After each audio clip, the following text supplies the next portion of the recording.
Hello, I am the glowing green orb.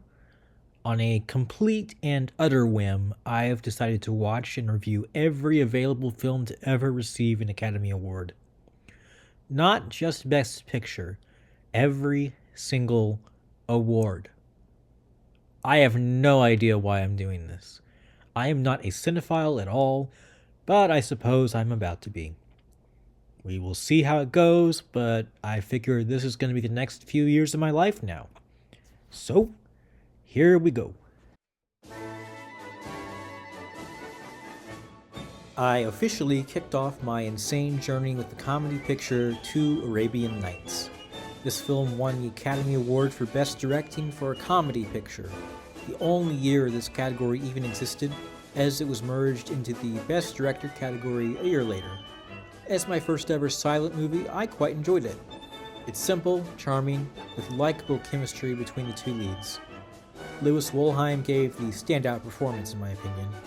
His combination of thuggish looks and expressive charm were the absolute highlights for me, along with the excellent musical score that may have been composed for it much later than its initial release, so I'm not sure how much it counts, but it's what's on YouTube, so that's my experience with it. It's not a laugh-out-loud comedy, at least by modern standards, but it gave me a few chuckles here and there. It's raunchier than I'd expect from an old silent movie, though it makes sense as this predates the Hays Code. There's naked men, talk of eunuchs, and my favorite line of the whole movie, "I've had more broads yell for me than you and this oligarch put together." I also really liked the climax of the movie, and thought it came together in a pretty satisfying way. My only real criticism would be the use of white actors in Arabic roles, but given the time period, I don't hold it too much against this movie. Otherwise, I'm certain we'd be here all day with movies to come. I would probably give this one 3.5 out of 5 stars. It's available to watch on YouTube with generally good quality, though there is one section near the end where the music abruptly cuts out and is replaced with what sounds like someone noodling around with a horn preset on a MIDI keyboard. That might have been my biggest laugh of the movie. I say definitely check this one out.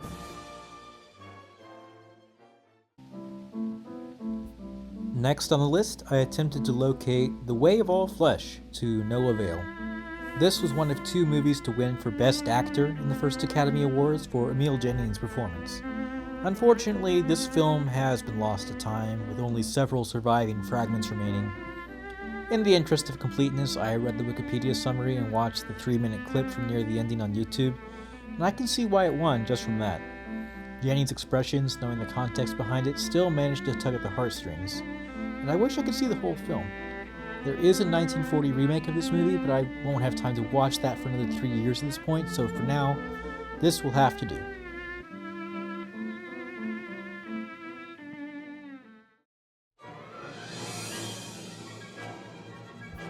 The Last Command is the other Emil Jannings performance to win an Academy Award in its first year, and luckily it's been preserved safely, and is available to watch on YouTube. Compared to Two Arabian Nights, this one took a little longer to click with me. It's about a former Russian duke's fall from grace amidst the Russian Revolution, ultimately being reduced to a stage extra in Hollywood. It's an evocative tale, though I did expect to spend more time in the present in Hollywood. Instead, most of it takes place in Russia in flashback, with the Hollywood stuff only being at the beginning and end. Things didn't really start clicking for me until a scene near the midpoint with Evelyn Brent, as a revolutionary femme fatale who falls for Jannings' character despite their seemingly opposing ideologies. While Jannings' performance was solid, if not a bit overly bug-eyed at times, Brent, I feel, is the standout performance, doing a lot with a little, and making probably the most interesting character in the film. That moment, along with the final few scenes, which had a reveal that legitimately took me off guard, make this a fascinating watch and well worth it. I actively enjoy this one. 3.5 out of 5 stars, in my opinion. Street Angel is one of 3 films which Janet Gaynor won Best Actress for. Crazy that at one point someone could just win a single award for 3 separate movies. Street Angel is a romantic drama focusing on Angela, a desperate, down-on-her-luck girl who joins the circus, and falls in love with a sensitive and romantic artist, Gino. Being honest, while this is the film I've liked the least of the 3 so far, it's also really interesting in a way I'd love to dissect more. The main romance was serviceable, though the main actors do have clear chemistry with each other. Notably, this is the first of the films I've seen this year to have its own original score and sound effects, rather than something added in decades later. Its emphasis on whistling also gives it its own major sense of identity. There are some scenes that really drag though, in particular the goodbye scene around the midpoint of the movie, which overstays its welcome quite a bit. But the most interesting part of the movie is its portrayal of Gino. It's absolutely dated in sensibilities, obviously, and it's the first time I've really felt the values dissonance in these century-old movies. He's casually dismissive of prostitutes, something Angela pushes back on him about, although the film's rather one-note portrayal of streetwalker Lizetta seems to agree primarily with him. But he also becomes a much darker character after Angela is forced to leave him through contrived plot bullshit. He grows bitter and hateful towards all women because he idolized Angela and placed her on a pedestal, and when he sees her again a year later, he even tries to murder her. Love redeems him in the end, yada yada, but his actions prior to that still make me question whether or not their relationship could even be a happy one, due to his violent sensibilities and struggle to see women beyond being a Madonna or a whore. One can only hope, I guess. Of the films I've seen, this is the one I feel like I could actually devote a proper video essay analysis towards, but on the whole I didn't enjoy it as much as the other two. I'd give it a 2.5 stars out of 5. It's not really my thing, but it's undeniably intriguing. Seventh Heaven is the second film which Janet Graynor won for her performance, though chronologically it was the first one. I probably should have started with this one, but oh well. It also won Best Directing and Best Writing, making one of the biggest winners of the first ceremony. Watching it, I can see the appeal and why it won on all three fronts, but it's personally probably the film I've enjoyed the least so far. It starts very promising, with evocative introductions for the main characters Diane and Gino, played by these same actors in Street Angel, and who would go on to play a couple in like 10 other films and in real life. The film is about a downtrodden girl who lives with her abusive sister, who is swept up into a new living situation with a bright-eyed and optimistic sewer cleaner, Gino. First intended to be just for her safety and not anything resembling a real relationship, they end up falling for each other anyway. The two characters are immediately likable and sympathetic, and Gino in particular has a very insane energy to him at the start that unfortunately goes away as the film progresses. I can see why it's one of Janet Graynor's award-winning performances, though I still prefer her in Street Angel at the moment. My big issue with this film is the opposite of Street Angel, and that it feels like there isn't enough of the romantic build-up. A lot of it is just Gino telling Diane not to read into things too much, and they only confess their love and get married in one scene, after which Gino goes off to war. The war and religious plotlines drag this one down for me. While I get at the points that they had precious little time together, it still didn't quite hit right for me. I can see how people really like this one though. I'd give it 2 out of 5 stars.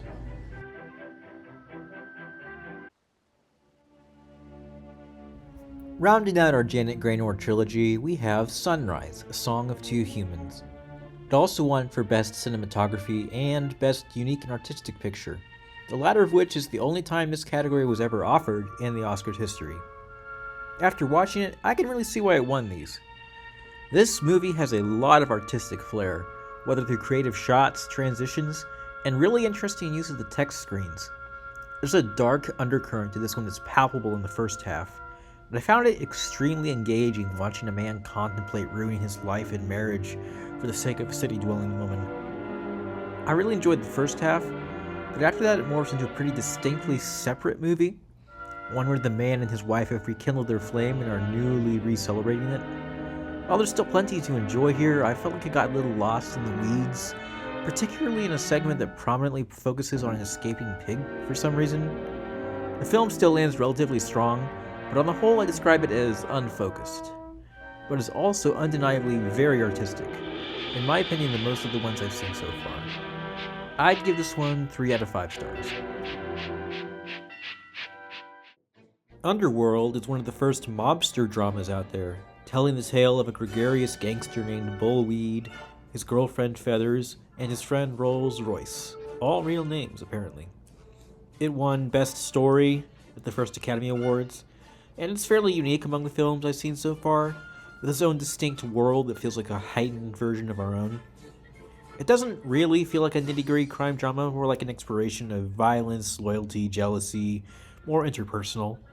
I had a decent time with it, though I wasn't really blown away by the cinematography or acting or anything like that. I don't really think it deserved the writing nod. It's mostly just a solid little flick. I can't see how it was influential in determining the future of mobster dramas, but I don't really have much to say on this one. I'd give it like maybe 2.5, 3 stars. I could go either way. The Dove is one of 2 movies to win Best Art Direction, and there unfortunately doesn't seem to be any available remaining footage of it that I can find, and no detailed summary I can find either, so I'm just mentioning it for the sake of completion. It does suck that this piece of art is lost to time, but on the other hand, that means I can move on just a little bit quicker. I was pretty excited going into Tempest for a few reasons. First, another picture based in Russia was intriguing, given how much I enjoyed The Last Command. Second, I recognized Louis Wolheim pretty early on, which immediately made me smile. He might be my favorite actor in this era of film so far. Tempest tied for Best Art Direction with The Dove, so I was interested to see how it held up. Unfortunately, this is the first movie on this list I straight up did not like. I didn't think its art direction was anything to write home about, especially compared to something like Sunrise, but the main problem is that while the other romances in these movies have definitely had their issues and dated to their time, the romance here is a hot mess. John Barrymore plays a commoner turned Russian general who falls for the daughter of a Russian aristocrat. Aristocrat. And after leaving a poor first impression on her through a misunderstanding, forcibly kisses her, tries to dance with her, gets extremely drunk, kisses her pillow, and passes out in her bed. Rightfully, she wants nothing to do with him for the first half of the movie. But somewhere along the way, she falls in love with him too, I guess? Least believable romance of the ones I've seen. By far. Again, yada yada, different time, different standards, blah blah blah, but they have no chemistry. And unfortunately, the entire story kind of rides upon the believability of their dynamic. He has more chemistry with my boy Louis, for fuck's sake. On the whole, I'm pretty disappointed with this one, and if not for Louis being a delight and a few other funny gags here and there, it'd be an easy 1 star. Instead, I'll be nice and give it 2 out of 5 stars. I do not recommend it. So this is a heads up that this is much later on in my reviewing process. I decided to go back and watch and review the honorary awards given out to these movies. Some of the things I say later on may not quite add up to what I'm saying here, but I just wanted to make it clear before getting into it. That being said, we're talking about The Jazz Singer. Oh boy, this one is a lot. One of the first partial talkies in existence. It's mostly silent except for its musical numbers, which at the time was a pretty substantial technological innovation. It won an honorary Academy Award for this, but didn't win anything at the ceremony proper. The film is about a young Jewish man who wants to become a jazz singer, butting heads with his religious father along the way. It's a tried and true plot line in the last century, and you can kind of guess where everything's headed right from the get-go. Not necessarily the film's fault, it's 100 years old after all, and they do try to inject some charm and likability into the characters, but the paint-by-numbers plot is overshadowed by the main thing anyone who talks about this film nowadays has no choice but to bring up: the blackface. Yep, the main character performs blackface. We get to see him methodically put his makeup on, spending uncomfortably long on both that and his performances. While obviously abhorrent, I did think the movie could have been trying to say something interesting, and how this comes at a point where he's chosen to deny his Jewish heritage, instead performing for Broadway a hollow, inauthentic version of himself designed for a white audience. In that lens, its use could be interesting if still painful by our modern standards. But wait, the very last scene of the movie has him back in blackface and singing. That's what we end on, a shot of him in blackface. So fuck me for trying to draw something thematically interesting out of old-time Broadway and Hollywood racism, I guess. It's not the worst film ever outside of that, but it's enough to the point where I can only justify giving it 1.5, maybe 2 out of 5 stars, to be nice. Don't watch this movie unless you're a masochist. Please. The Circus was Charlie Chaplin's last film in the silent era. I've seen a few of Chaplin's films when I was a kid, but don't think I ever watched this one specifically. It received an honorary award for Chaplin during the first ceremony, in recognition of all the work he'd done for it. And there's absolutely a lot going on here that warrants that praise. His signature comic slapstick is on full display, with him playing a character whose cartoonish misfortunes make him a perfect fit for the circus, even if he remains unaware of how funny he is. There's some delightful gags, a decent emotional through line, and even some character development for a lovable scamp. At less than 70 minutes long, if you have the chance to watch this one, I would definitely recommend it. 3.5 out of 5 stars. We have finally arrived at our first Best Picture winner, and Best Visual Effects winner. We have Wings. And I've got to say, I really enjoyed this one. It is easy to see why it won. It's just got a lot going for it that most of the other movies don't. It's pulpy with adventurous cue cards, endearing if simple characters, fantastic practical effects, particularly for the time. This feels a step ahead of all the other films on a technical level, save for maybe Sunrise, but wouldn't you know it, those two got the Best Picture award. So in this case, the Academy definitely knew what they were doing, and I'm fully in agreement on it all. I don't even have a whole lot to say on this one. It's legitimately just fun, albeit long. And the ending absolutely caught me off guard too in a good way. Absolutely give this one a go. I am being vague because I genuinely think it is worth seeing it on your own. So, 10 films down, countless more to go. I'll be giving it a bit of a break between, providing the ticker on the side showing the date it is while I'm editing each year's films. I'm kind of starting to realize just what I've committed to, but somehow I currently feel more invigorated than I did starting this whole thing. I'm having a good time, even if this absolutely is going to take me years to complete. I'll probably be putting these out in increments of 5 to 10 award ceremonies. We'll see how it goes. The hope being to get it all done by the 100th ceremony or shortly after it. So, let's get to it. Beginning our second round of movies, we've got The Divine Lady, which won Best Director at the second Academy Awards. I was intrigued going into this one, as this was the first explicitly set in the past, and not just within the newly christened 20th century. Instead, it takes place in Europe in the late 1700s, revolving around a lowborn girl who ends up in the high society life. Being honest, this movie feels like 3 separate concepts for a movie rolled into one. On the one hand, it meant that some of the expectations I've built up over the course of watching these movies were subverted in interesting ways. On the other, it would go from engaging to boring at the drop of a hat, and back again, and then back to boring. It also has the least conclusive, unhappiest ending of the films I've seen, which is certainly different enough to worth mentioning, but it almost feels incongruous. This film is somehow both packed full of concepts, but also like it's about nothing in particular. This is the most frustrated I've been by one of these movies, and it's a damn shame I feel that way. I'd give it 2.5 stars out of 5. In Old Arizona is a movie of firsts.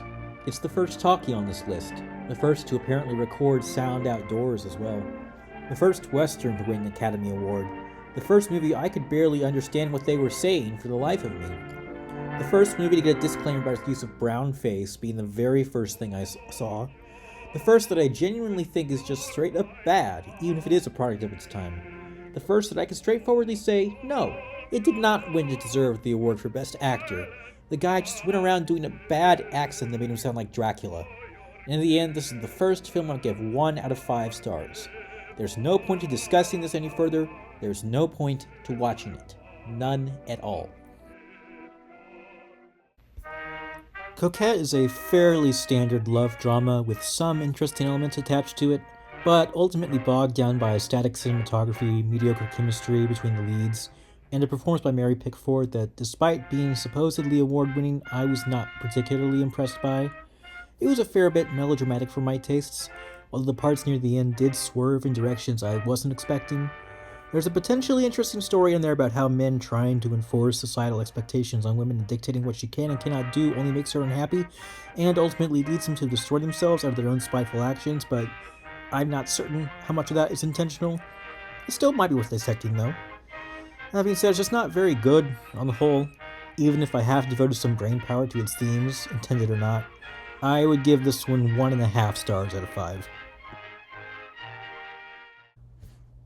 Up next, we have 2 movies that are unfortunately unavailable to watch for modern audiences, so we'll try to breeze through these. I was really disappointed to learn that The Patriot was one of these, which is another Emil Jennings film. I did learn that he was a Nazi sympathizer, though, so maybe not too much of a loss. But come on. Another film with him acting as the Mad Tsar while someone schemes against him, trying to have him killed for the good of Russia. That sounds like fun. It won the award for Best Writing, too. I'm genuinely upset this one's lost to time. Second, we've got The Bridge of San Luis Rey, which won Best Art Direction and still apparently exists in some capacity, but is not widely accessible outside of very specific areas. I am not about to go travel the nation to go see this one, so unfortunately I'll have to skip it too. For the majority of the run so far, race hasn't really been a theme of any of the Oscar winners. There's been a smidge of brownface and a grand total of one black housekeeper in Coquette.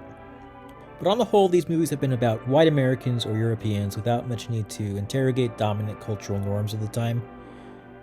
White Shadows in the South Seas starts with a blurb about how the white man has systematically exploited Polynesian people to the point of poverty and death. Yeah. This is not a subtle film, and not when I was particularly invested in the characters, but goddamn, the themes and cinematography are really good, especially for its time. There's some stereotypical elements that haven't aged well, but on the whole I'm still legitimately impressed with how much it hammers its central point home, and isn't afraid to leave the audience feeling uncomfortable by the end. This is another one I feel is best experienced for itself. So I won't spoil it for real, but the ending is something that will legitimately sit with me for a long time. 3.5 out of 5 stars for me, absolutely check it out. At last, we reach our second Best Picture winner, the Broadway Melody, the first talkie to win, as well as the first musical. And I can see why Warren did that. It is technically impressive, especially compared to some of the other movies in here, in old Arizona, especially when it comes to their sound. Everything is audible, I can understand what they're saying, and there's some decent performances in there, particularly Bessie Love as Hank, who was the standout role in my opinion. Honestly, I'd rather she have won Best Actress over Coquette. That being said, the actual plot of this movie is really dull. The musical numbers have some technical artistry, but I couldn't bring myself to care about anything actually happening on screen, or about any of the characters save for sort of Hank.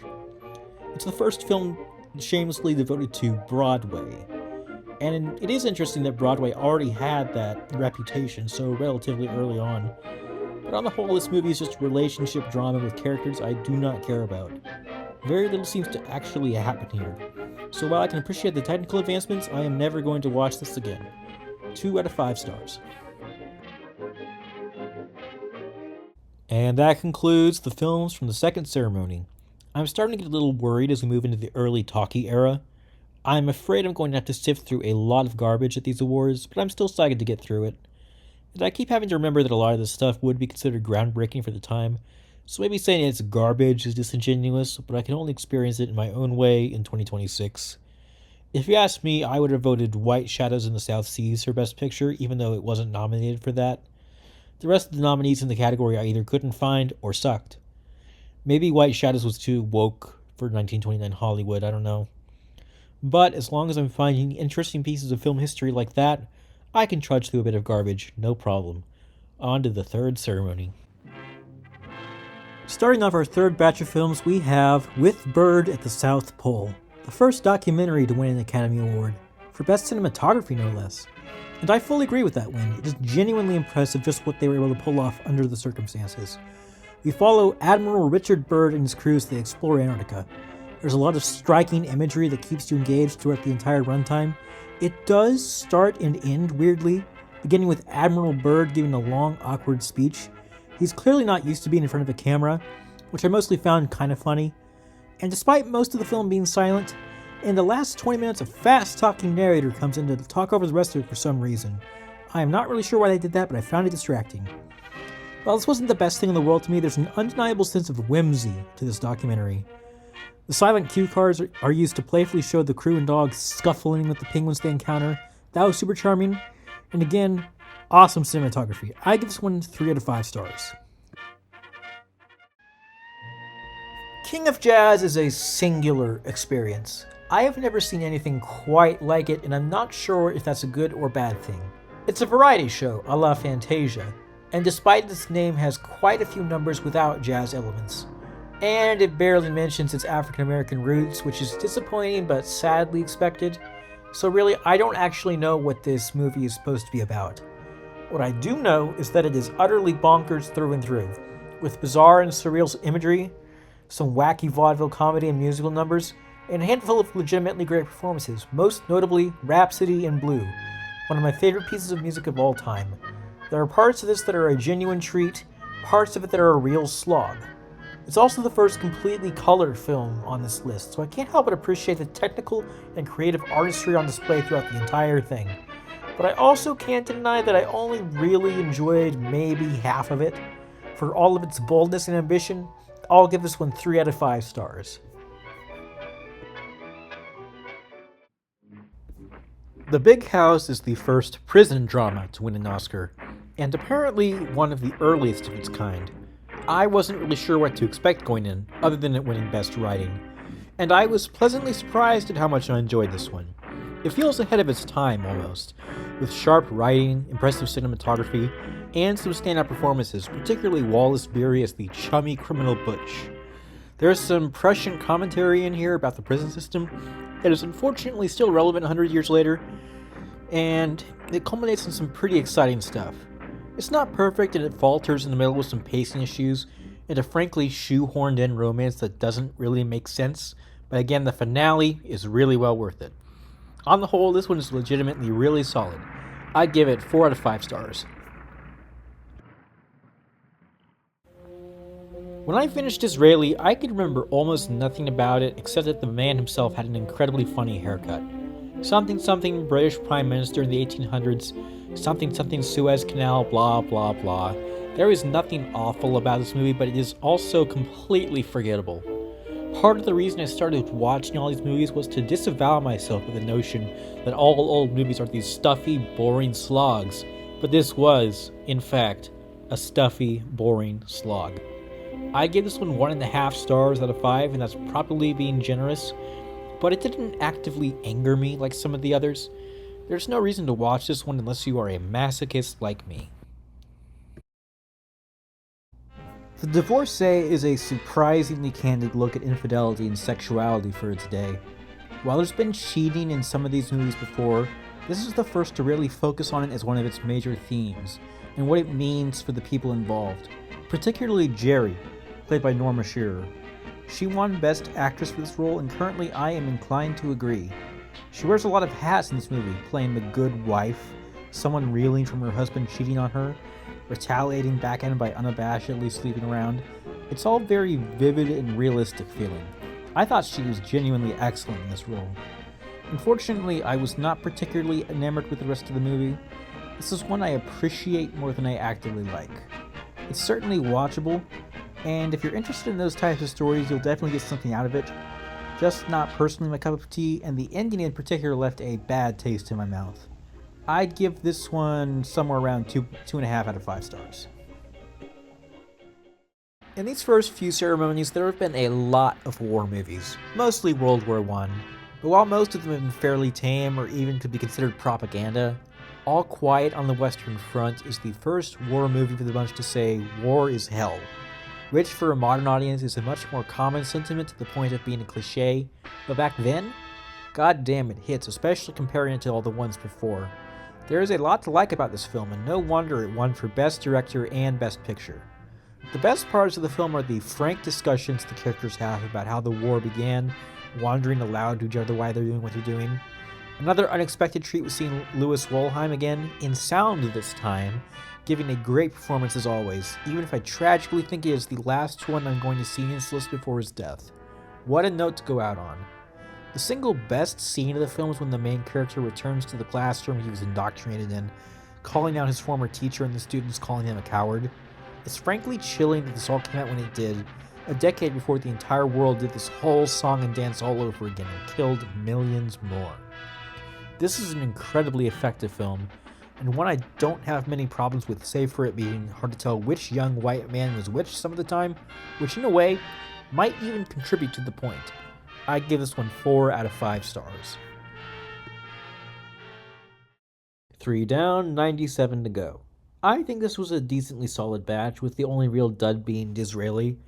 My personal best picture would be a toss-up between The Big House and All Quiet on the Western Front, both of which were the most awarded movies of the year, so that works out pretty well. I'm dreading hitting the Hays Code, but for now I'm enjoying seeing the wide spread of themes and topics they explored. Maybe it won't be too noticeable once it starts, maybe it will, but for now I'm still having a good time. On to ceremony number 4. If I had a nickel for every Polynesian-centric film with South Sea in the title that won Best Cinematography at the Oscars, I would have 2 nickels. So far. We'll see if there's any more down the road. Tabu, A Story of the South Seas is a pretty solid film, in some ways better than White Shadows, particularly in how it focuses pretty much exclusively on the natives as opposed to having a white savior type. But I also think that White Shadows does have a slightly stronger plot and the themes. That being said, Tabu is very impressive on its own merits. One of the last silent films in this category, this one also doesn't have any dialogue cards at all, the only text exhibition coming through on-screen writing. This was director F.W. Murnau's final film before his tragic passing. Comparing this to the previous film of his I've seen on this list, Sunrise definitely had the more flashy cinematography, but the technical expertise on display here shines through in how the story is told almost entirely through its visuals, showcasing the story of an indigenous couple caught between the stifling traditions of their native culture and the exploitative colonialism of white settlements. I think it looks better and is more technically competent than White Shadows, but I found the story a bit thinner.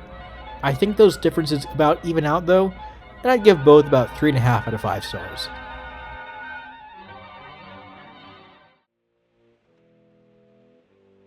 The Dawn Patrol, apparently later renamed Flight Commander due to a remake they made 8 years later? Seriously, only 8 years after this?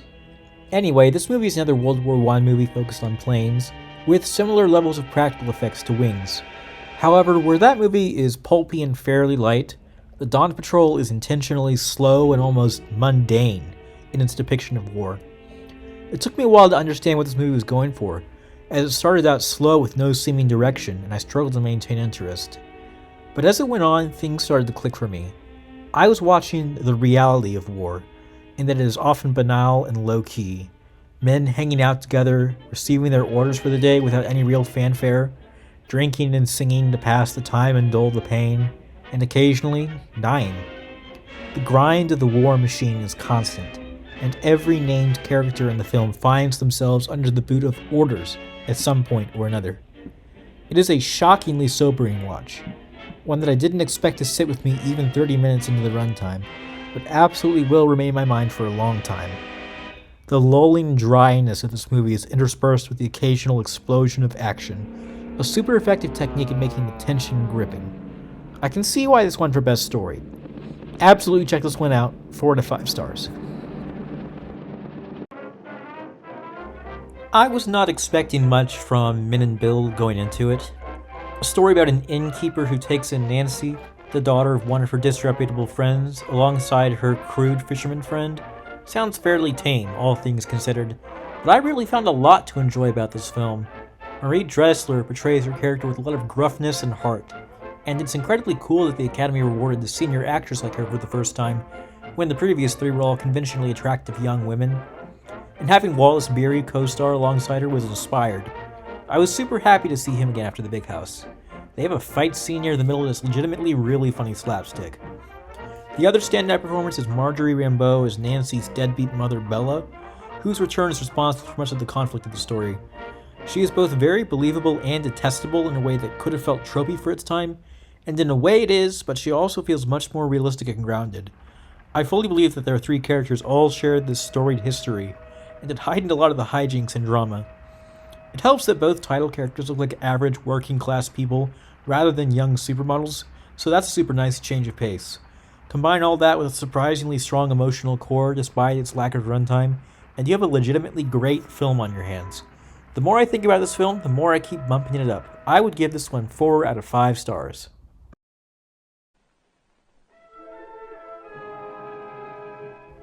The best way I can describe A Free Soul is that it is the movie Coquette wishes it was. It has similar themes, namely the focus on the relationship between a father and daughter as he disapproves of her new flame, ending in a dramatic climax and courtroom confrontation. However, A Free Soul is more complex and confident in its storytelling. Lionel Barrymore won Best Actor for his performance as her alcoholic lawyer father, and while I absolutely get it, I was more invested in the performances of Norma Shearer as his daughter Jan, whom I was super happy to see again, and Clark Gable, who plays Jan's new boyfriend, a charming but very criminal gangster. His performance goes from wildly charismatic to coldly demanding super convincingly. to the point I consider it to be one of the best performances I've seen so far. It's still not the type of story I get the most invested in, but I appreciate a lot of what it has to offer, particularly the more human element. Norma Shearer just has an inherent likability to her that makes her easy to root for. Is it also a bit melodramatic? Sure. It's not my cup of tea, but it's not a bad cup of tea at all. I would give it 3 out of 5 stars. Skippy is the first movie on this list to star child actors, so I was pretty wary going into it. It's very rare that I enjoy films where kids are the central characters, so seeing one set in the early talkie era had me antsy. Skippy was not as bad as I was fearing, as it is a completely watchable, sometimes cute movie that I nonetheless found pretty unmemorable. Part of it is a matter of taste, part of it is just how movies as a whole have progressed since then. Jackie Cooper was nominated for Best Actor at 8 years old, the youngest ever for the category. He plays a rambunctious but ultimately kind-hearted kid very well, keeping him grounded and pretty easy to root for. But the elephant in the room is the infamous case of childhood cruelty behind the scenes in this movie, the first of unfortunately many that I'll probably see here. In order to get real tears out of Jackie Cooper, the director pretended to have the poor kid's dog killed. Utterly heinous, and it does leave me more sour on the film, especially when it abruptly delves into emotionally manipulative, almost cruel territory close to the end of the film. It's well acted, sure, but at what cost? This won Best Director, and I can't for the life of me imagine why. It's competently directed, sure. Is it just because of the performances he got out of his child actors? If so, it's an unfortunate hallmark of the sorts of cruelty and abuses that Hollywood will normalize and reward in the decades to come. I go back and forth on my ranking. With out of universe knowledge, I give it 2 out of 5 stars, but ranking it on its own, I'd give it 2.5. When preparing for this list, I had seen several people online indicate that Cimarron is one of the worst Best Picture winners, so I was bracing myself for something abominable. But I can honestly say that Cimarron was simply bad in the same ways that many of these movies have been bad. I can only imagine that I'm grading on a curve at this point, and the people reviewing it who are less insane than me don't have quite the full context of films to have come before it. Cimarron's the first Western to win Best Picture, primarily about the growth of a town in Oklahoma from its inception in Wild West times, as well as some guy who's good at everything and seems to do everything around there who has a ridiculous name that I forget. It's an ambitious project, spanning across decades. There's a pretty decent fight scene, and the opening scene is pure madness. I can understand how this captured the Academy's attention, as it's just unfortunately very dated now. It was probably very progressive for its day, particularly in its defense of Native American tribes, but it's also not great in its portrayal of its black character, Isaiah. Ultimately, the main character is unironically kind of a Gary Stew, as dated as that term is now. There's the occasional snippet of something interesting happening, but on the whole, this is a very boring movie. I definitely think any of the other films I've watched for this year would have been better picks, but anyone who gives this 1 star should go watch In Old Arizona and see if they still agree. This is a masterpiece compared to that. So I'll be nice and give it about 2 stars out of 5. So after this point, the number of films per year is going to start expanding pretty rapidly with the introduction of them recognizing short films and documentaries. I thought this was a mixed bag of a year, with 3 films I'd consider to be genuinely great. 1 good, and 2 that are it's hard to pick what I would have chosen for Best Picture, as the only one also nominated that won an award was Skippy, which also was just not great in my opinion. I'd go with The Dawn Patrol in a vacuum, but having 3 World War I movies win Best Picture probably would have been too much. Men and Bill would be my second choice, but it's also a bit short. Basically, not Cimarron. I've also just learned about the Oscars death race, which you can look up online. It's essentially a group who try to watch every Oscar-nominated movie each year before the ceremony starts. They track all nominations for every year, and as it turns out, I've missed some honorary awards, including some for Charlie Chaplin. I am not going to go back and watch those at the moment, as this list is long enough already. When we get to the Special Achievement Awards, I might consider those, though. Anyways, moving on. Starting with the 5th Academy Awards, the Oscars began recognizing and awarding short films, in particular, animation. Walt Disney had received a few special accolades for his work that weren't official Oscars, but Flowers and Trees is his first work to receive a bona fide award for Best Animated Short, the first of its kind. Clocking in at just under 8 minutes, this was a nice breather for me and pretty fun to watch. The animation is super fluid and vibrant, and it tells a simple, cute story without much need or desire for further flourishes. There's not really a whole lot to say on this, it's just very neat to see the origins of the Disney style. 3 out of 5 stars. The first ever live-action comedy short to win an Academy Award, The Music Box is a mighty experiment in retelling the toils of Sisyphus and his boulder. Or rather, it's a 30-minute comedy short about 2 dunces trying to move a piano up a seemingly endless flight of stairs. It's goofy slapstick comedy, and just how dragged out their troubles get turns into the main gag. The highlight for me is the stuffy, shouting Professor Theodor von Schwarzenhofen, played by Billy Gilbert, who is the exact kind of ridiculous that I can't help but enjoy. On the whole, a pretty solidly amusing time. I'd give it somewhere around 3 to 3.5 stars out of 5. The third and last of the shorts for this year is Wrestling Swordfish, the best novelty short film, which is sadly lost to time. I have to imagine it was about the fishing industry, though swordfish wrestlers are also a fundamental image. I'm not totally certain what the novelty label means, but ah well. Moving on to the actual films for this year. Shanghai Express was a shocking delight. It's one of the most gorgeous films I've ever seen. It has a heavy emphasis on shadows with tons of frankly exquisite shots that are incredible to look at. This film is the biggest visual treat on this list so far, outdoing Sunrise and being an incredibly deserving victor of the Best Cinematography Award. Honestly, cinematography has probably had the most consistently great winners so far. The movie primarily is about a group of passengers on a train who get held up in a hostage situation in China. Most of the cast are admittedly rather unmemorable, with 3 noticeable exceptions. The first being Warner Oland as Henry Chang, unfortunately for being the only white actor portraying an Asian character in the movie. They do try to have it play into his character, with him being half Asian, one character even saying he looks more like a white man. But ignoring the unfortunate cultural connotations, he still gives a memorably sleazy performance. But the 2 real stars of the show are Marlene Dietrich and Anna May Wong, who play 2 sex workers on the train. Their scenes have palpable gravitas to them, and despite how little they say to each other, they straight up have more chemistry with each other than Marlene has with her actual love interest, who is frankly rather bland. There's a lot of intrigue and twists that kept me captivated, far more than any film on this list to come before. This remains a very resonant piece of art, and probably my favorite so far. I give it 4, maybe even 4.5 out of 5 stars. Great stuff.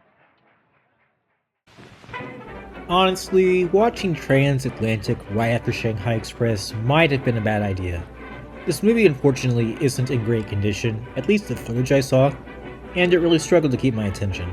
It's somewhat similar to Shanghai, in that it's about a group of passengers all with their own struggles, getting caught up in something larger, except this time it's on a boat, and it takes a lot longer for anything to happen. I found the dialogue hard to follow and understand, and I wasn't really engaged with it much at all. Unfortunate, but I honestly do not remember anything about it.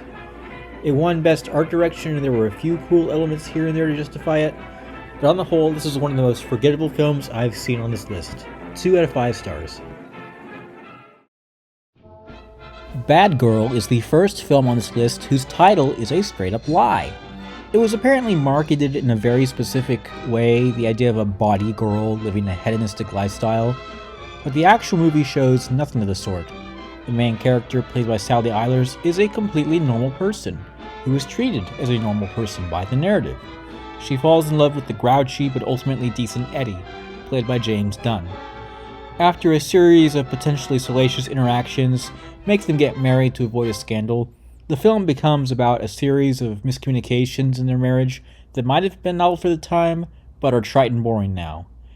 This won Best Director and Best Adaptation, and I honestly do not see why. Shanghai Express was up for Best Director. God damn, this film is drab and boring by comparison. The best part of this movie is some witty banter between the 3 leads that were relatively charming, but otherwise I did not care for this one much at all. 2 out of 5 stars. Okay, Shanghai Express might have spoiled me for this year. Everything else doesn't even come close to measuring up. and The Sin of Madelon Claudet is no exception. It won Best Actress for Helen Hayes' performance, and she does absolutely give a good one, as a woman struggling to get by as a single mother after her boyfriend leaves her. But I'm finally starting to reach the point where these movies are starting to mostly feel the same. There's not really all that much to make this one stand out from movies like Bad Girl, or The Divorcee, or even Coquette. This isn't a bad movie per se, but it is another dull one. 2 or 2.5 out of 5 stars. The Champ is the story of a father and son, the father being a former boxing champion who's past his prime. This is a pretty simple but endearing story, starring Wallace Beery and Jackie Cooper, 2 actors I quite like. I was super happy to watch them play off of each other in this way. At some points, it almost feels like Cooper's character has to be more of the father, as his dad drinks and gambles, making poor choices despite his love for his son. They have a very charming dynamic, and I'm happy that Beery tied for Best Actor here.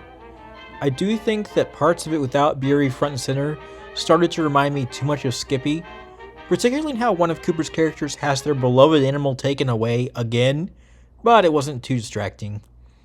The actual story is just kind of okay, but those 2 actors' performances help elevate the material into something pretty sweet. 3 out of 5 stars. I have watched over 30 films for this list, and all of them except for The Jazz Singer have been, shall we say, realistic fiction. There's obviously a huge preference at the Oscars at this point for primarily war films and relationship dramas, often both at the same time.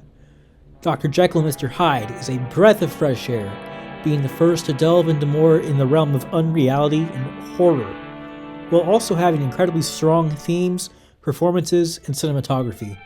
The camera shots and directorial choices in this movie are amazing, with several tracking point of view shots with the viewer in Dr. Jekyll's shoes.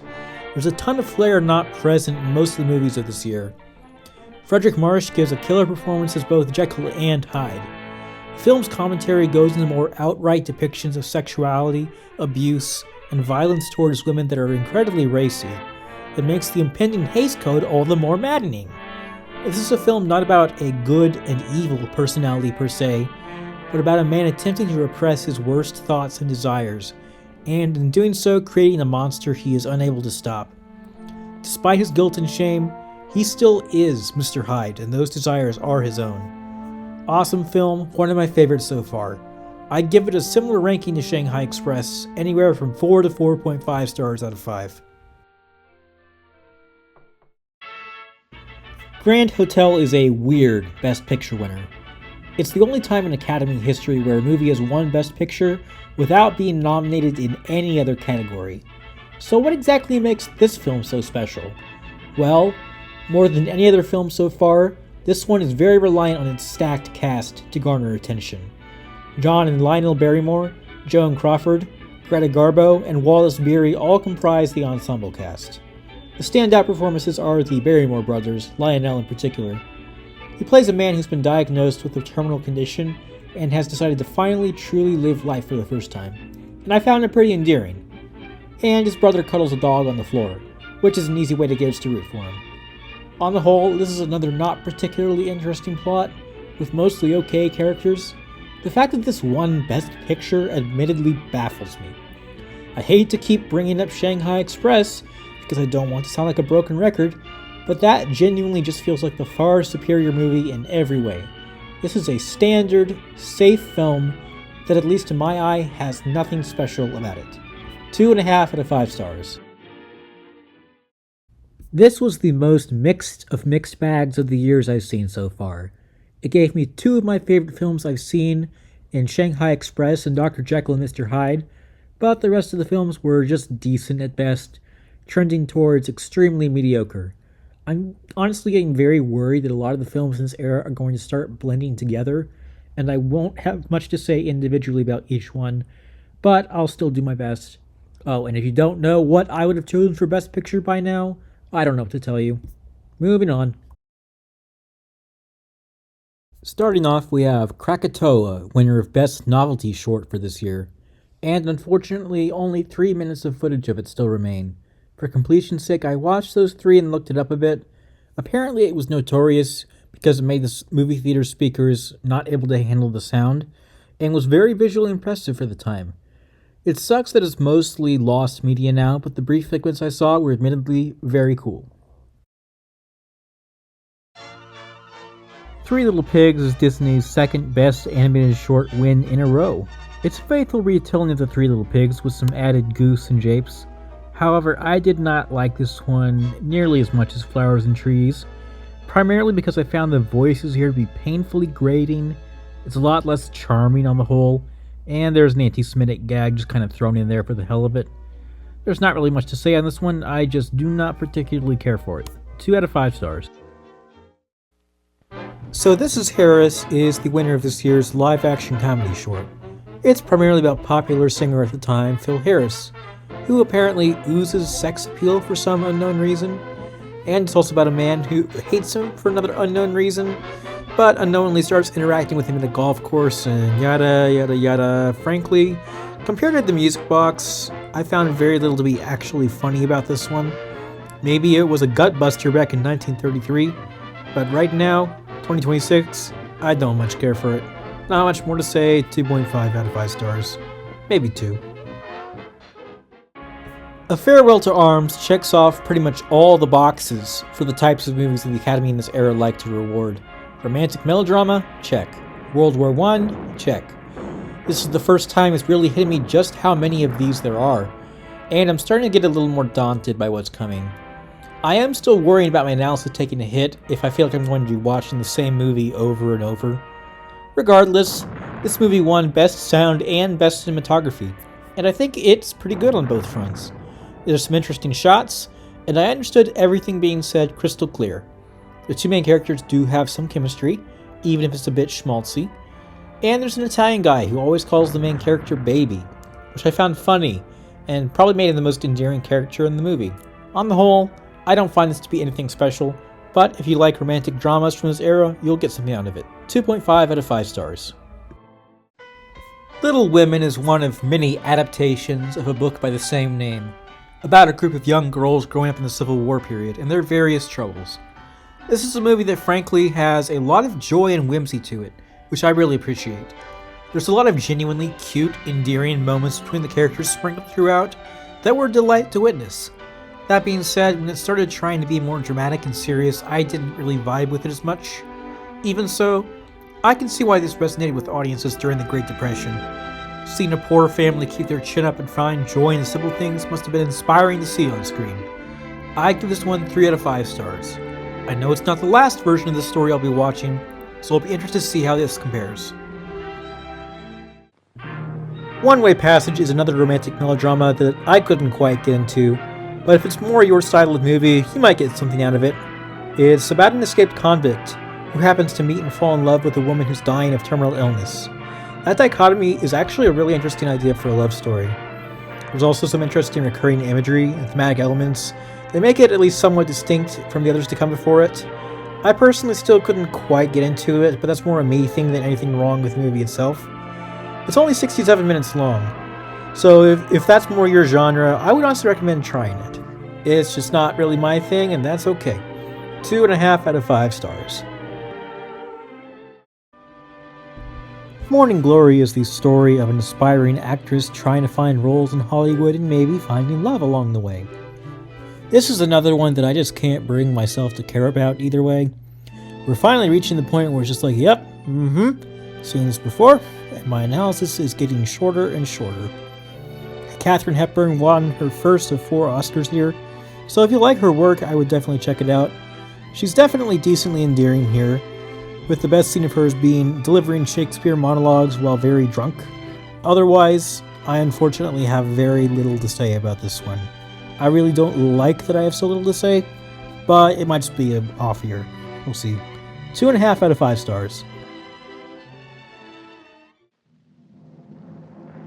Alright, we finally have something decently different this year to sink my teeth into. The Private Life of Henry VIII is the first major foreign film to be recognized at the Oscars, hailing from London.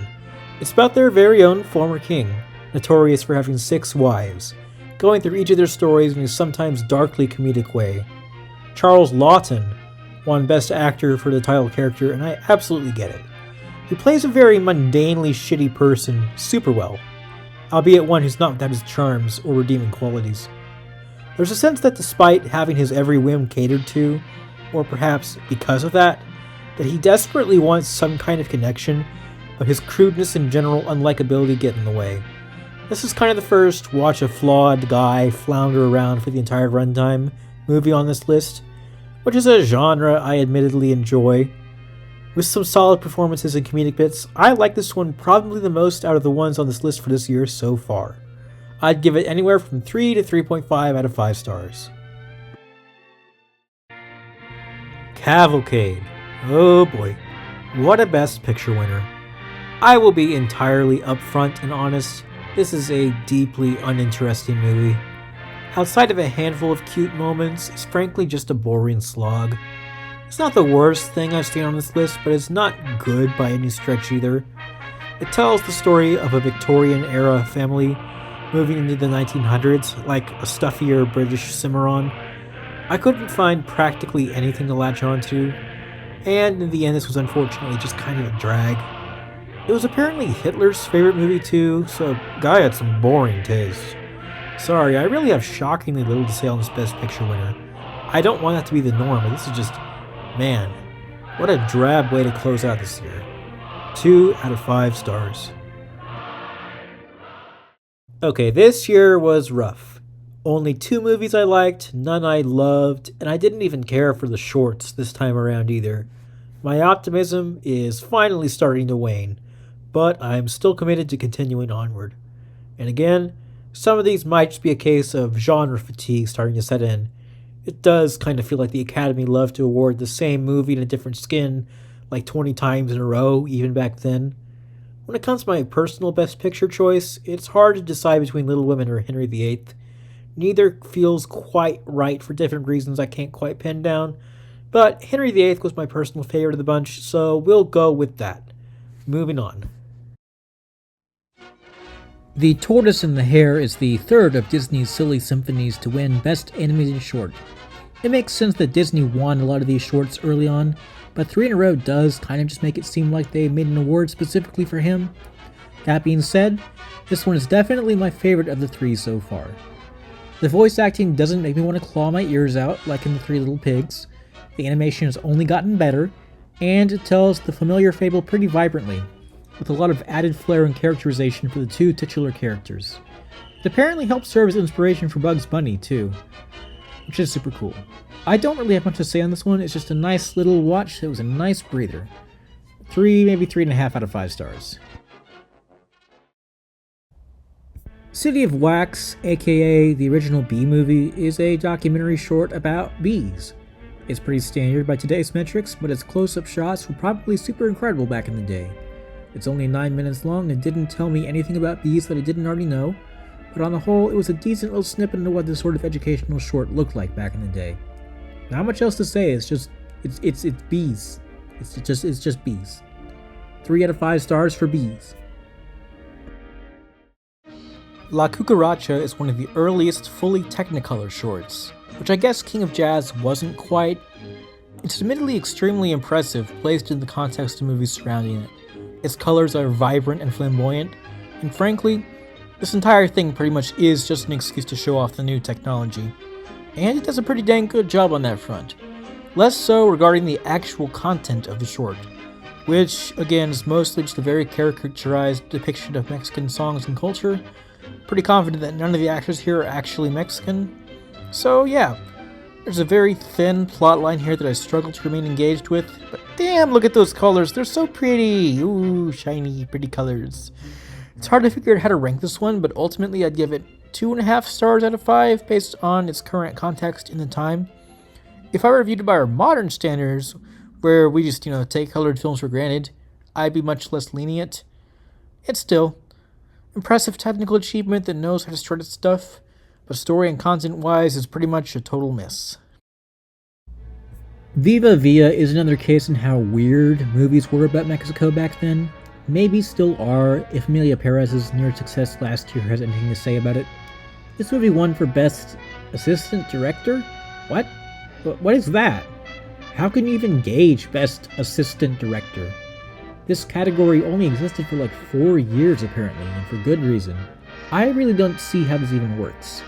Apparently their job is more managerial, keeping everything running on schedule. I'm sure that's impressive and important, but how is anyone supposed to gauge that just from watching the movie itself? Well, I guess. Anyway, this movie is a self-admittedly, highly fictionalized retelling of the life of Pancho Villa, a real-life Mexican revolutionary. Apparently, even at the time, Mexico did not like this film, and I can see why. It portrays its characters with all the subtlety of a sledgehammer. Pancho is a brute who has a semi-interesting arc about being a bandit who's convinced to help fight back against tyranny in Mexico, but never loses that mean streak that puts him into conflict with would-be allies. Wallace Beery plays him, and I like Wallace Beery, but come on, not a single Mexican person in the cast?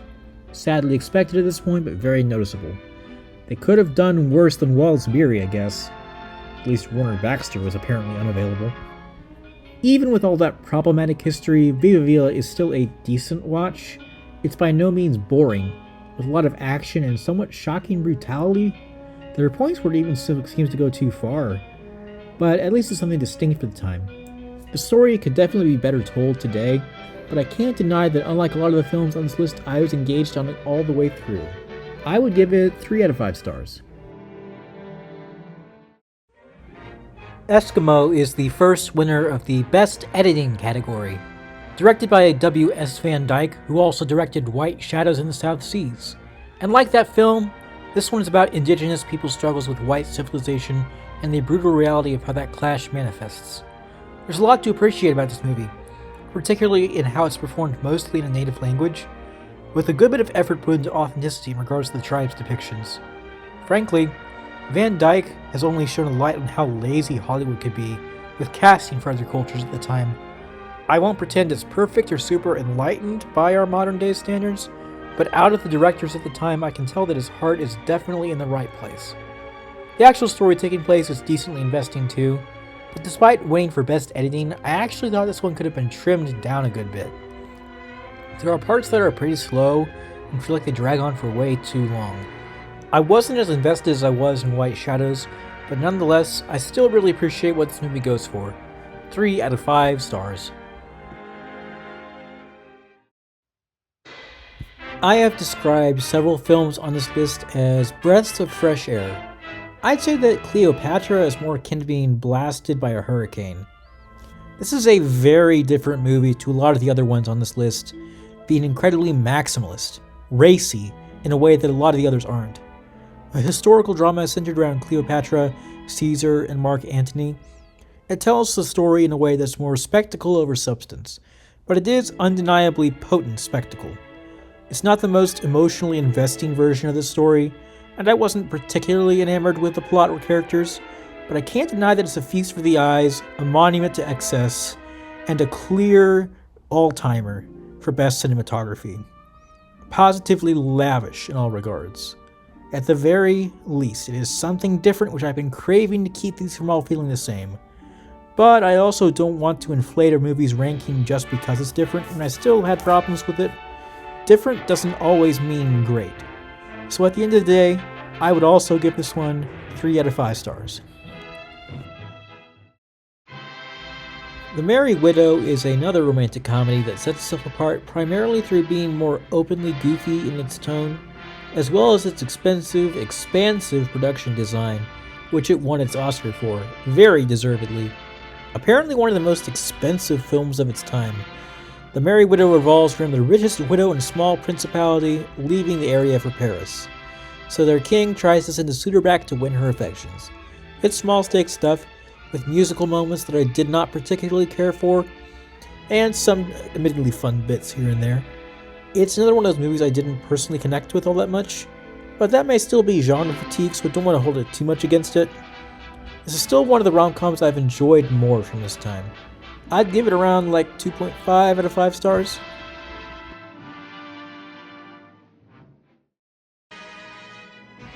I have never particularly enjoyed opera. This goes all the way back to my childhood, when my well-meaning but very classical grandparents tried to show me some culture by taking me to go see one, and I did not like it. It has never appealed to me, and I don't have good associations in my mind with it. That being said, I tried to go into One Night of Love with an open mind. It was the first ever winner of Best Original Score, and a film celebrating opera doesn't have to be bad, even if I don't particularly care for the subject matter.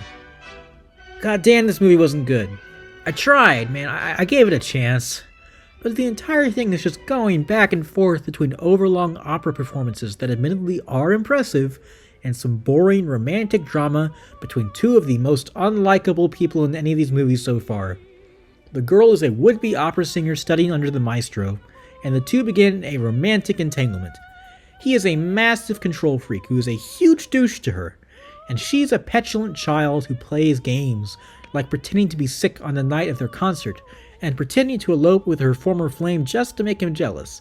They are that couple you know that are always having drama, are clearly toxic for each other, and don't seem to have any chemistry, yet they don't break up. Ever. I didn't like them. I didn't like the music. There is so little to like about this movie that I'm almost a bit relieved. I was worried I was getting too numb to these films. But now I know I can still discern taste, and know when something is just straight up bad, rather than just not my cup of tea.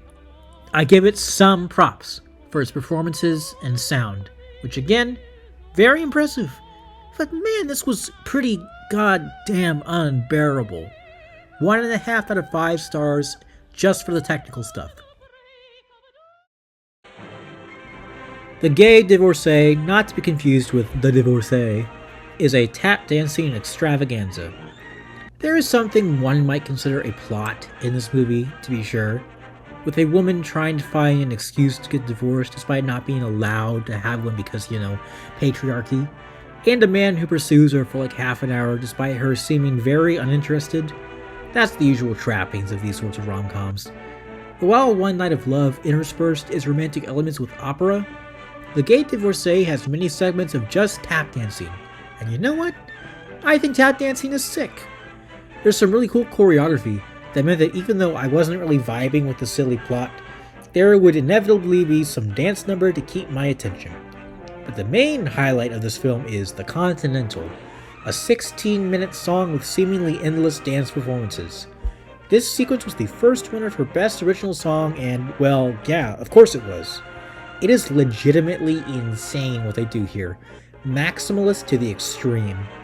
Every time I thought it was over, they start up a new segment of hyper-choreographed madness, and I can't deny that it was entrancing. It's just not the type of thing that happens in most modern movies. The closest I can think of is RRR. Is it overblown and indulgent? Absolutely. But it kept me watching, that's for sure. On the whole, this is basically One Night of Love to me, except the two main characters were watchable, and I like the musical numbers. I'd give it somewhere around 2.5 out of 5 stars.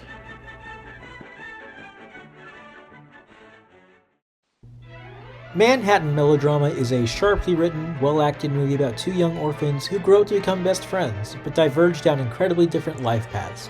One a sleazy casino owner, the other a straight-laced district attorney. It's a classical setup, but one injected with a ton of charm by Clark Gable and William Powell. Gable especially gives a magnetic performance as an unrepentant criminal who nonetheless clearly adores his best friend, even as their separate careers inevitably put them at odds. And this wasn't even the movie Gable won an award for this year. Compared to a lot of these films, this will make sure you know exactly who each character is and what they stand for immediately, through well-written dialogue and consistent characterization, and just taking those characterizations to their logical extremes that drives the main conflict. This is a really solid melodrama, with only a few nitpicks that I can give it. Firstly, the opening scenes are a bit redundant, as we go through two separate events of the kids losing their parental figures, the second of which doesn't factor back into anything ever again, so it comes off as out of nowhere. And I didn't care much for the two comic relief characters, whom I found to be pretty annoying. But outside of that, Gable, Powell, and the woman caught between them, played by Eleanor Packer, all give solid, emotional, believable performances that resonate through the whole film. This is one of my favorites so far, probably only coming behind Shanghai Express and Jekyll and Hyde. 4 out of 5 stars. For our 7th Best Picture winner, we have It Happened One Night, the blueprint for pretty much every romantic comedy to come after. So much of popular culture owes something to this movie, including apparently Bugs Bunny's carrot munching habit. This was the first film to ever sweep the Oscars, winning all 5 awards it was nominated for: Best Actor, Actress, Director, Screenplay, and Picture. And for the first time since All Quiet on the Western Front, I think the Academy absolutely did pick the best movie for Best Picture. It Happened One Night is iconic. Genre fatigue? More like mid-movie fatigue. I don't know what I was thinking earlier, being nice to all those pieces of mediocrity before now. I jest. Those movies are fine. This is legitimately just a step above all of them in every way. A runaway heiress ends up on a road trip with a wise-cracking reporter, the two of them going through shenanigans and bantering and bickering along the way. It's all really sharp and endearing. Each character feels distinct, and out of every film so far, this is the one that's gotten the most genuine laughs out of me, and absolutely the couple with the best chemistry. Outside of some of the expected 1930s patriarchal mumbo-jumbo, I think this still holds up as a pretty solid example of the genre it defined on its own merits. Funny, charming, and even with the Hays Code starting to rear its ugly head, manages to add a bit of titillation, even more so just through the implications it presents. The ending shot made me cackle. 4 out of 5 stars, absolutely worth the watch. So, as it turns out, I'm basically doing that "it's over, we're so back, it's so over" meme after every single year of the Academy I finish. I should probably stop worrying so much and just enjoy the ride. This was a good year. A lot of films I liked, only one I thought was bad, and 2 films that are all-time classics in my opinion. This feels like the first year where just about all the wins made sense and still mostly held up. Not you, One Night of Love. And like I said, I fully agree with It Happened One Night for Best Picture. That makes 3 out of 7 Best Picture wins that I've agreed with the Academy on. We will see how that ratio changes in the future. Kicking things off, we have the 4th Disney Award, Best Animated Short. This is yet another of their silly symphonies, and on a technical level it is their best yet, doing a lot of creative things with matching the music to what's happening on screen. It's also about a trio of cute kittens getting the mischievous mayhem, so I was pretty poised to like this one. Unfortunately, this cute little short comes with a heaping helping of racism on the side, in its caricatured depiction of a black housekeeper and a mammy doll. It's the most overt bit of racism I've seen in one of these since The Jazz Singer, which is always just an unfortunate thing to encounter. This dumbass minstrel show shit is such a deeply cringe-worthy marker of where things were societally at the time. So a short I otherwise would have liked quite a bit is instead brought down to a very generous 2.5 out of 5 stars. Let that be a lesson to you all. Don't be racist. We'll only call your very impressive work mediocre. That'll show you. Also, I could only find it in Spanish for some reason. Weird. Wings Over Everest is a documentary short about, you guessed it, flying over Everest. An impressive feat at the time, I'm certain. But on the whole, me, my attention-deficient self in 2026, I just struggled to engage with this one. That's not the documentary's fault at all. It's just simply a matter of what we've grown accustomed to in our modern era. Being honest, I don't even really want to rate this one even though I've seen it. Is that odd? It's just something I don't have an opinion on, so yeah, I think I will just not rate this one. Even so, if you like the kind of thing, you should probably check it out. How to Sleep is a comedy short in the style of a PSA, where the narrator offers instructions on how to sleep, often making dry jokes at the expense of their test subject. It's a chuckle-worthy comedy short, and one that I found pretty amusing on the whole. It's nothing special or laugh out loud, but the main thing that keeps making it stick in my mind is that I feel this bizarre sense of deja vu while watching it. It's like I've seen it before, but I don't remember a damn thing about it. Everything's new to me, but the style itself is somehow familiar. Maybe I've seen more of the creative's work that was like this, but not this one specifically. This is going to drive me mad until I find out, but for now I'll give it 3 out of 5 stars. Heading back to full-length films, and we've hit another one of Hitler's favorites. With that ringing endorsement, coupled with another enigma known as a Best Assistant Director win, does The Lives of a Bengal Lancer have much going for it? Being honest, no, not really. It's about a group of British soldiers promoting their interests in India. And yeah, sorry, it's going to be impossible for me to root for them, man. I know it was a different time, but goddamn. The brown face is just the cherry on top. Somehow even more egregiously though, this movie is just painfully dull outside of a few decent comedic bits, and an actually pretty solidly exciting climactic battle, which added like a full half star to my rating. Before that though, there is so much dead air and I straight up felt like I had to slog through this. I'd give it 2 out of 5 stars, probably being generous, but it's hard to rank this one specifically for whatever reason.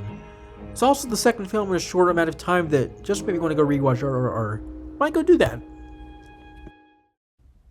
A Midsummer Night's Dream was actually the first Shakespeare play I was exposed to as a child, being something the 6th graders were putting on while I was like 7. I remember very, very little about it, much less a bunch of 11-year-olds renditions of it, but returning to it now as an adult, it is buck wild. This is the first adaptation of a Shakespeare play to win an award, namely Best Editing, and the only movie to ever win a writing campaign for Best Cinematography. And a lot of this film is frankly a delight. Hammy, surreal, with some amazing costumes and performances, especially Victor Jory as the Fey Prince Oberon, who was delightfully charismatic and creepy. Outside of the ending kind of dragging, which I think was a problem with the original play too, I think this should be considered much more of a camp classic than it really is. I'd love to say that I had a thoroughly good time with this one, that it offered something new and fantastical, the first truly fantasy film to be rewarded at the Oscars. And with all that in mind, I can safely give it a 3 out of 5 stars. 3 out of 5? With all that's going for it that I said above? Well, there is one thing I left out, and it might be the single worst thing I've had to experience in any of these movies. And that is the young Mickey Rooney as the Fairy Puck, giving possibly the single most utterly unbearable performance I've seen in any of these movies to date. Every time he did his stupid fucking wheezing laugh, I wanted to stop watching and go do literally anything else.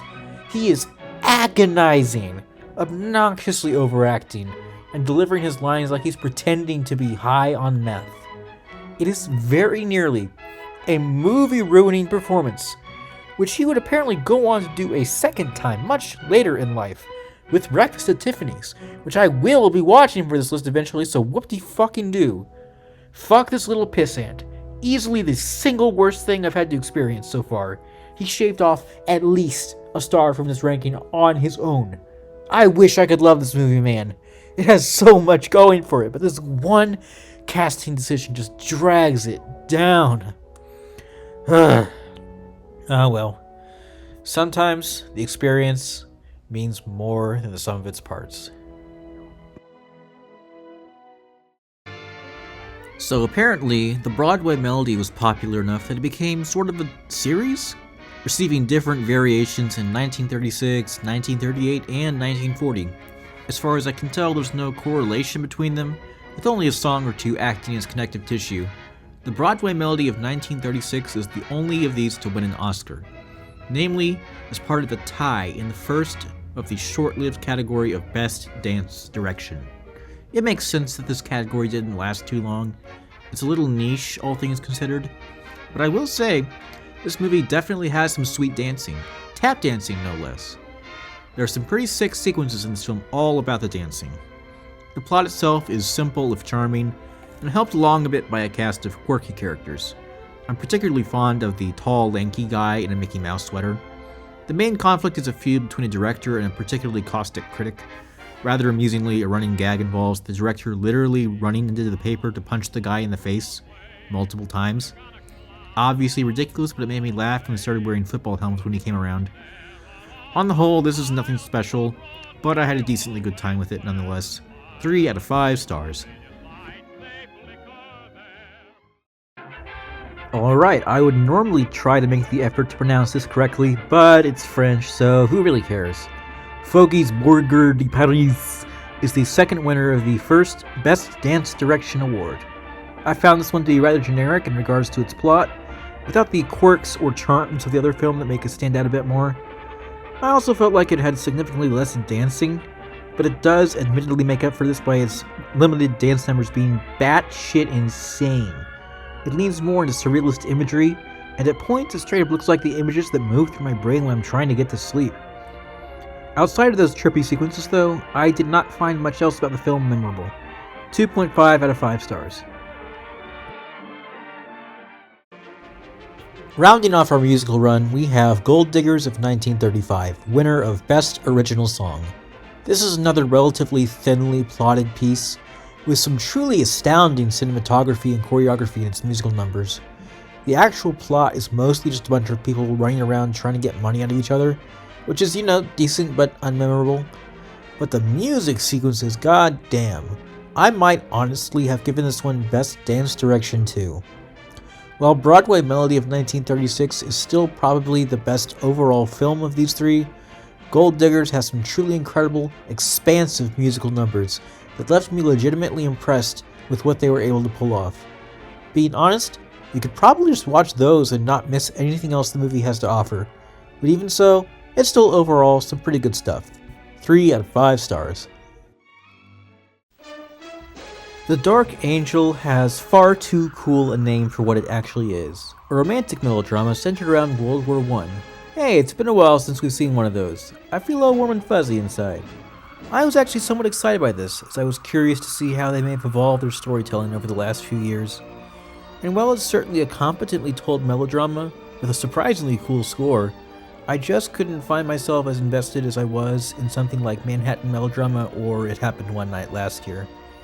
It meanders a bit too much, and I didn't find myself caring about the characters except for Gerald, who, despite being the unlucky man in this drama, handles himself with maturity and communication not found throughout the rest of the film.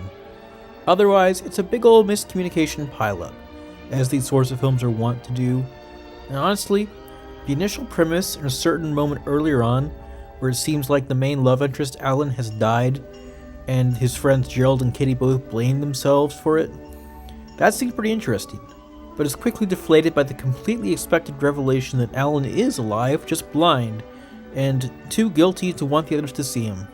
For a minute there, I thought I could see a completely different movie centered around survivor's guilt, but it's quickly shown to just be another part of the romantic drama.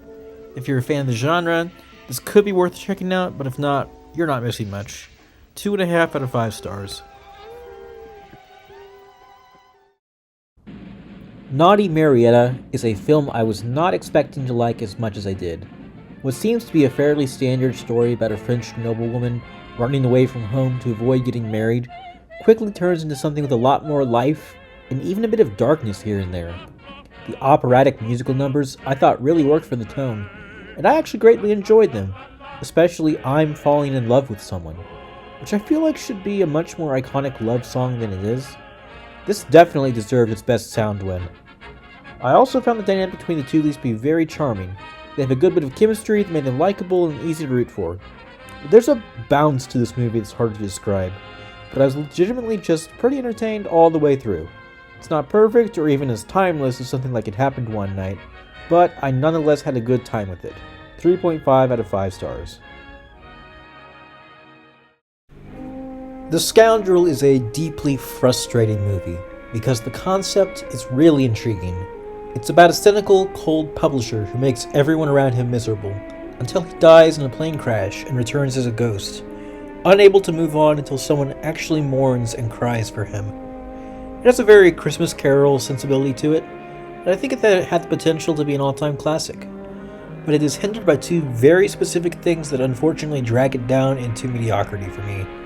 Firstly, the pacing. It's 75 minutes long, yet it takes 50 minutes of that for the titular scoundrel to die, before then treated to perhaps too much of him being an asshole with no real plot movement, and then the most interesting scenes are rushed and hurried between the last 25 minutes. This is a weirdly lopsided film pacing-wise, and should have either cut back on the intro or just been longer. 75 minutes is pretty dang short. They probably could have used the extra time. The other issue with this film is Noel Coward's performance as the main character. While his disaffected drawl fits the character initially, especially in his callous cruelty at the beginning, he also maintains that tone of voice and hardly emotes when asked to deliver more emotional lines. It makes him feel like an alien or automaton, which could have an interesting effect once he's returned from the dead, but I get the sense that it was not an intentional choice and more just the actor not really trying. If the pacing were better and the main character's acting less stiff, I think this could have been It's a Wonderful Life before It's a Wonderful Life even existed. Sadly, it's just okay. 2.5 out of 5 stars. Dangerous is a film where the story behind its win is significantly more interesting than the movie itself. It's perhaps the first documented instance of a makeup or apology Oscar for its lead actress Bette Davis, who was considered to be snubbed for her role in the prior years of Human Bondage, which I might genuinely check out on its own to compare.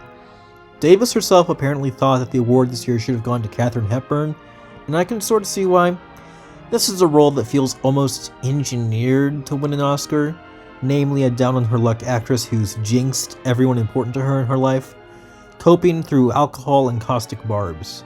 Like a proto-Sunset Boulevard in a way, though obviously still very different.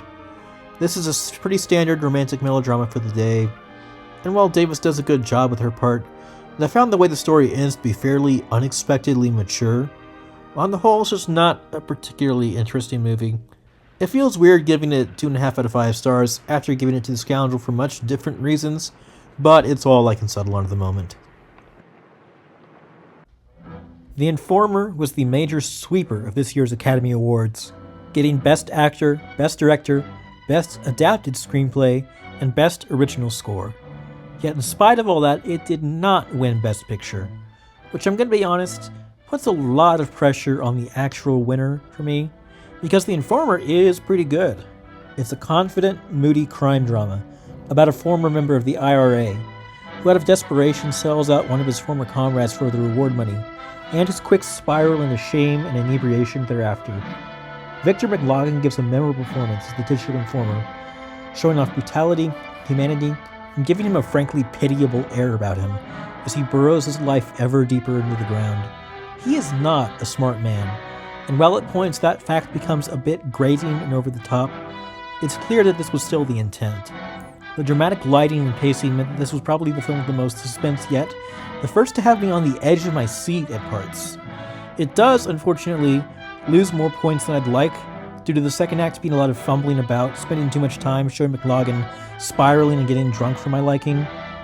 But the beginning and ending set pieces are stellar and absolutely worth it, with McLaglen's performance in the final act probably be my favorite from any actor thus far.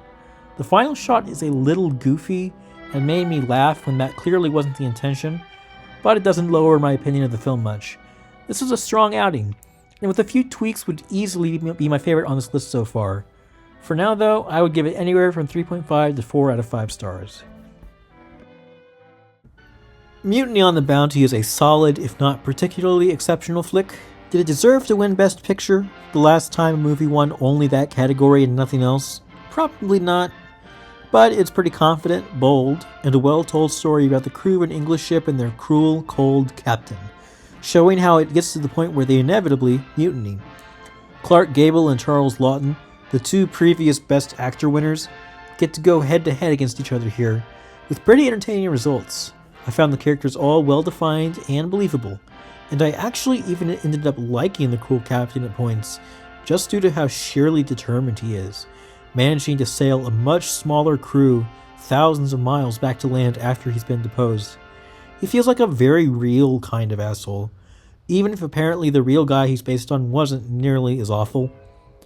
There's not really anything this film does poorly. I can think of no particular critiques for it, but it also felt comparatively average in its quality, if that makes sense. I enjoyed this one, but rather than having any reason to dock points, I just think it was just good, not great. The Informer has a stronger vision, even if I think it has a few more flaws that need to be ironed out. I give Mutiny on the Bounty 3.5 out of 5 stars.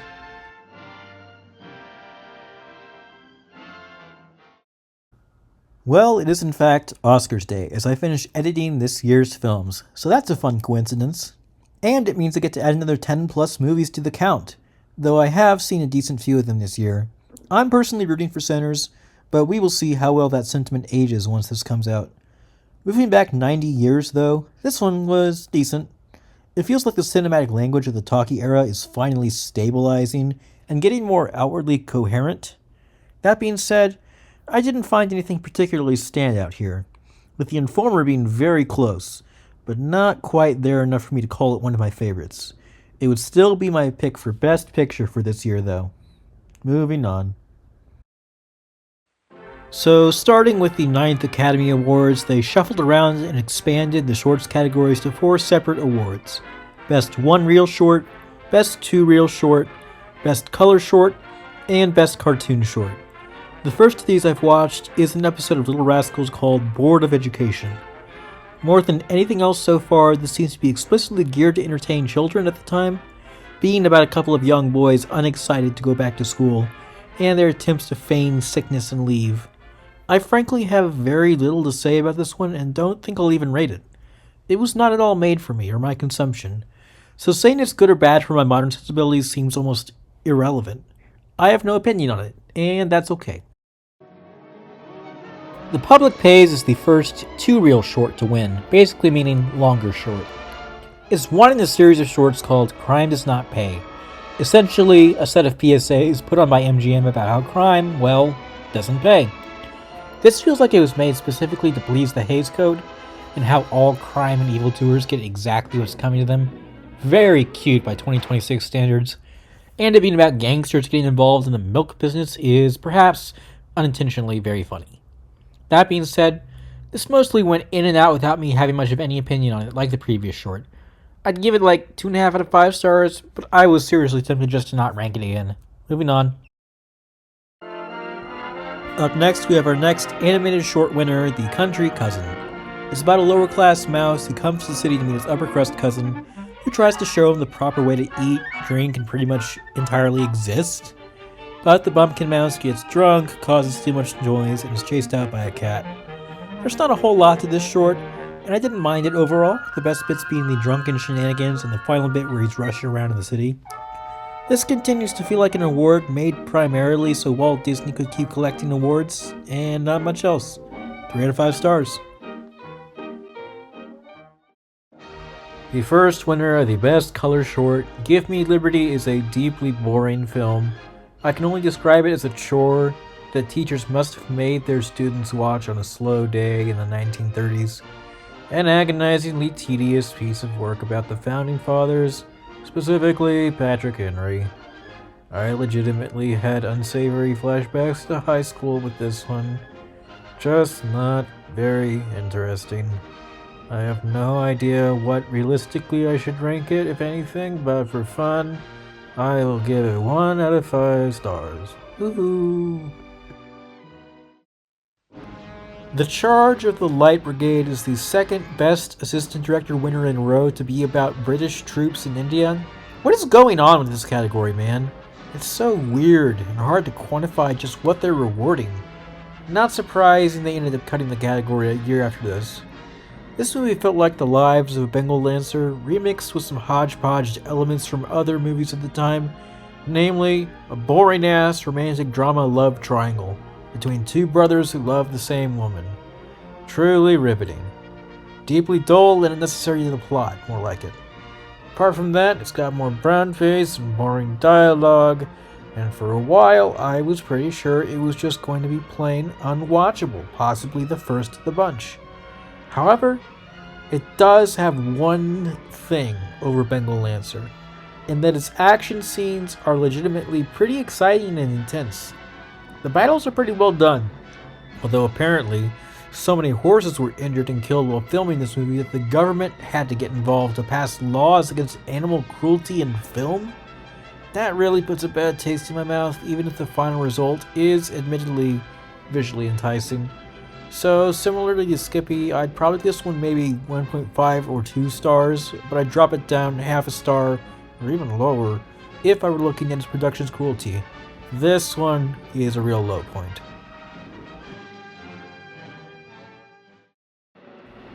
Anthony Adverse is a very interestingly bad movie. A lot of these films are more just bland and forgettable, and while this one certainly plays into that a little bit, it makes, frankly, a bunch of loony writing choices that are more, shall we say, personally recognizable from a modern perspective. It's an adaptation of a book that is over 1,000 pages long, and as a result skids through events incredibly quickly, but with this air that makes it seem like it thinks it's being this insightful, exciting drama, when it's really just not. spends 25 minutes detailing the circumstances behind the main character's birth, and introducing the villains of the film, one of which, a scheming housekeeper played by Gail Sondergaard, won the first award for Best Supporting Actress. For what, exactly? She doesn't do anything. She and the other main antagonists don't even really need to be there past the opening. They don't cause any actual problems that our hero needs to solve, and nothing happens to them in the end for the crap they did pull. This is frankly a movie about very little, coming across like a more pretentious Forrest Gump. There's a scene where the main character's grandfather decides to give him a new surname so as to not associate him with the family tragedy, and he goes, you were born into adversity, so your last name will be Adverse. Han Solo style writing that made me burst out laughing. There's a whole mini arc where depressed Anthony deals with his issues by becoming a slaver. What? It's to show him there are more important things than wealth and power, but what? And after he's done, he makes sure to keep repeating that he's learned his lesson. Oh my god, this movie is convinced it is hot shit. There's no other way to put it. It's strutting its stuff like the sluttiest piece of Oscar bait on the hook. And I guess it worked, because it won 4 of the damn things. But whereas most movies on this list don't have specific reasons why they're bad, mostly just being uninteresting, this is a transcendent mix of dullness believing it's saying something profound. I laughed quite a bit at this one, and that is not nothing. It's probably the first I have truly ironically enjoyed. 2 out of 5 stars.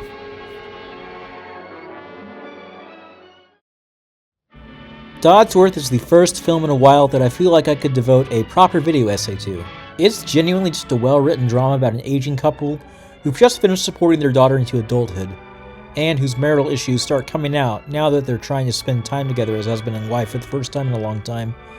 There's a lot of interesting complexity to this story, and a lot of details that they don't draw attention to, but allow you to infer a lot if you look into.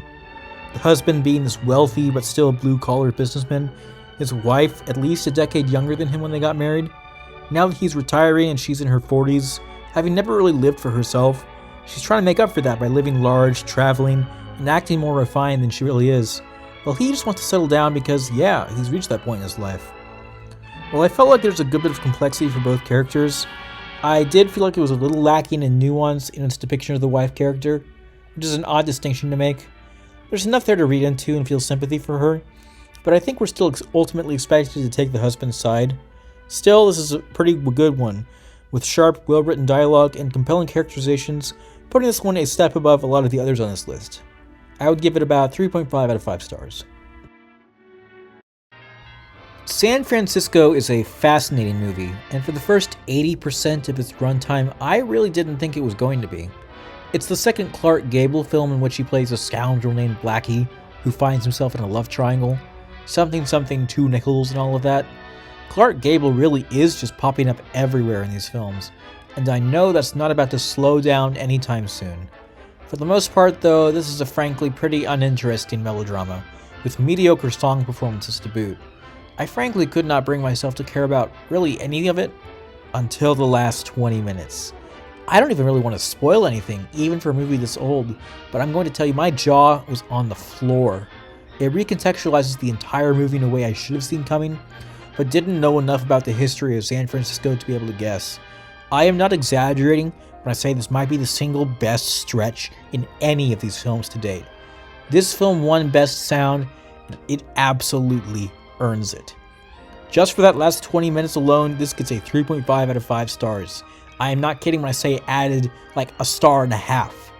Mostly unmemorable until the final stretch makes it utterly unforgettable. Swing Time is apparently a film that a lot of people like, but given that I've already seen like 10 movies exactly like it at this point in the past month, I just didn't think much of it. I'm starting to wonder if this is truly like the best way to experience these films, but oh well, I'm committed. Too far down the road now to stop. Swing Time is in their tap dancing showcase with a light, cute plot thrown in there for good measure. It does indeed have some pretty sweet dancing. I wasn't super invested in the stories or characters much at all, unfortunately.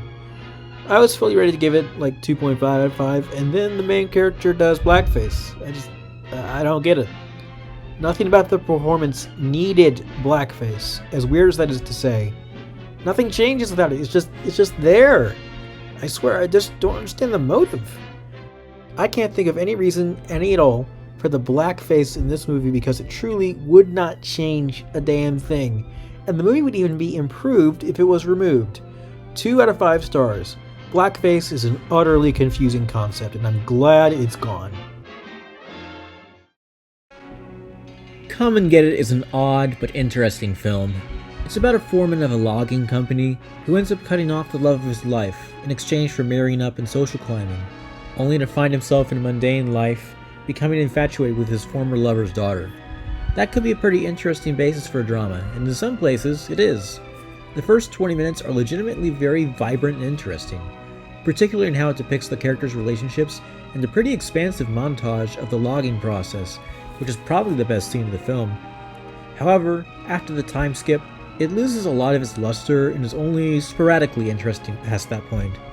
In a way, that is thematically cohesive, in that our main character chose the safe, stuffy life over one he's passionate about, and that choice is what he struggles with throughout, even when he's not being creepy towards the daughter of the woman he loved. There's enough here for this to be interesting, but on the whole, still not like the best film on the whole. I'd give it around 2.5, maybe 3 stars. Oh yeah, and this won the first award for Best Supporting Actor for some reason. Walter Brennan played a funny, sweet logger, and I don't know, the Academy didn't know what the hell a supporting performance was worth rewarding this time, I guess. The Story of Louis Pasteur is a film that I find to be much funnier than the creators probably intended. It's about the man who fought to standardize hand washing and cleaning of medical tools among doctors in the late 1800s. A pretty important story to be sure, but it feels more like a PSA, with all the doctors and upper-class twits guffawing at Dr. Pasteur's silly notions, and he proves them wrong with facts and science, all throughout the 90-minute runtime. The dialogue in this film is particularly blunt and mechanical.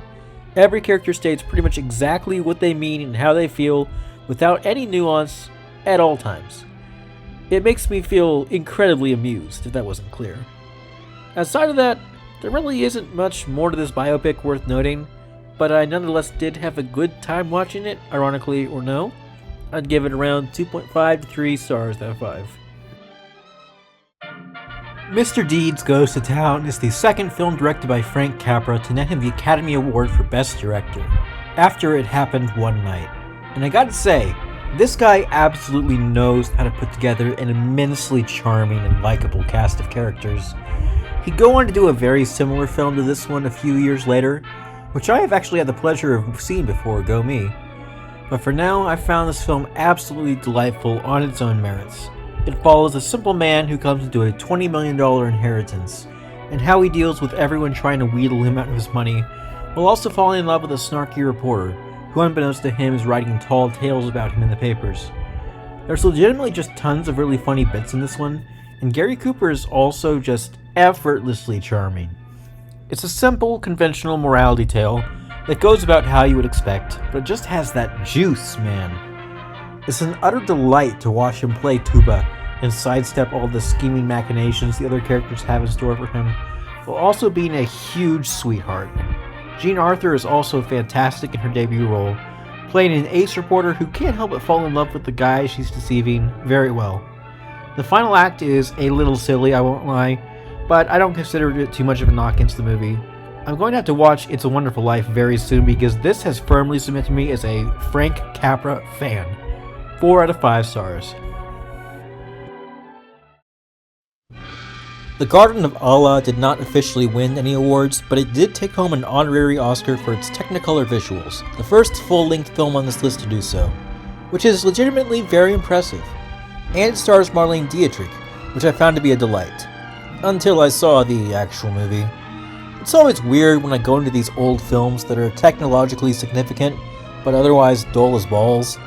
With all the films I've seen from this era, I feel like I truly understand the context surrounding this one. How impressive and frankly lush and gorgeous it is.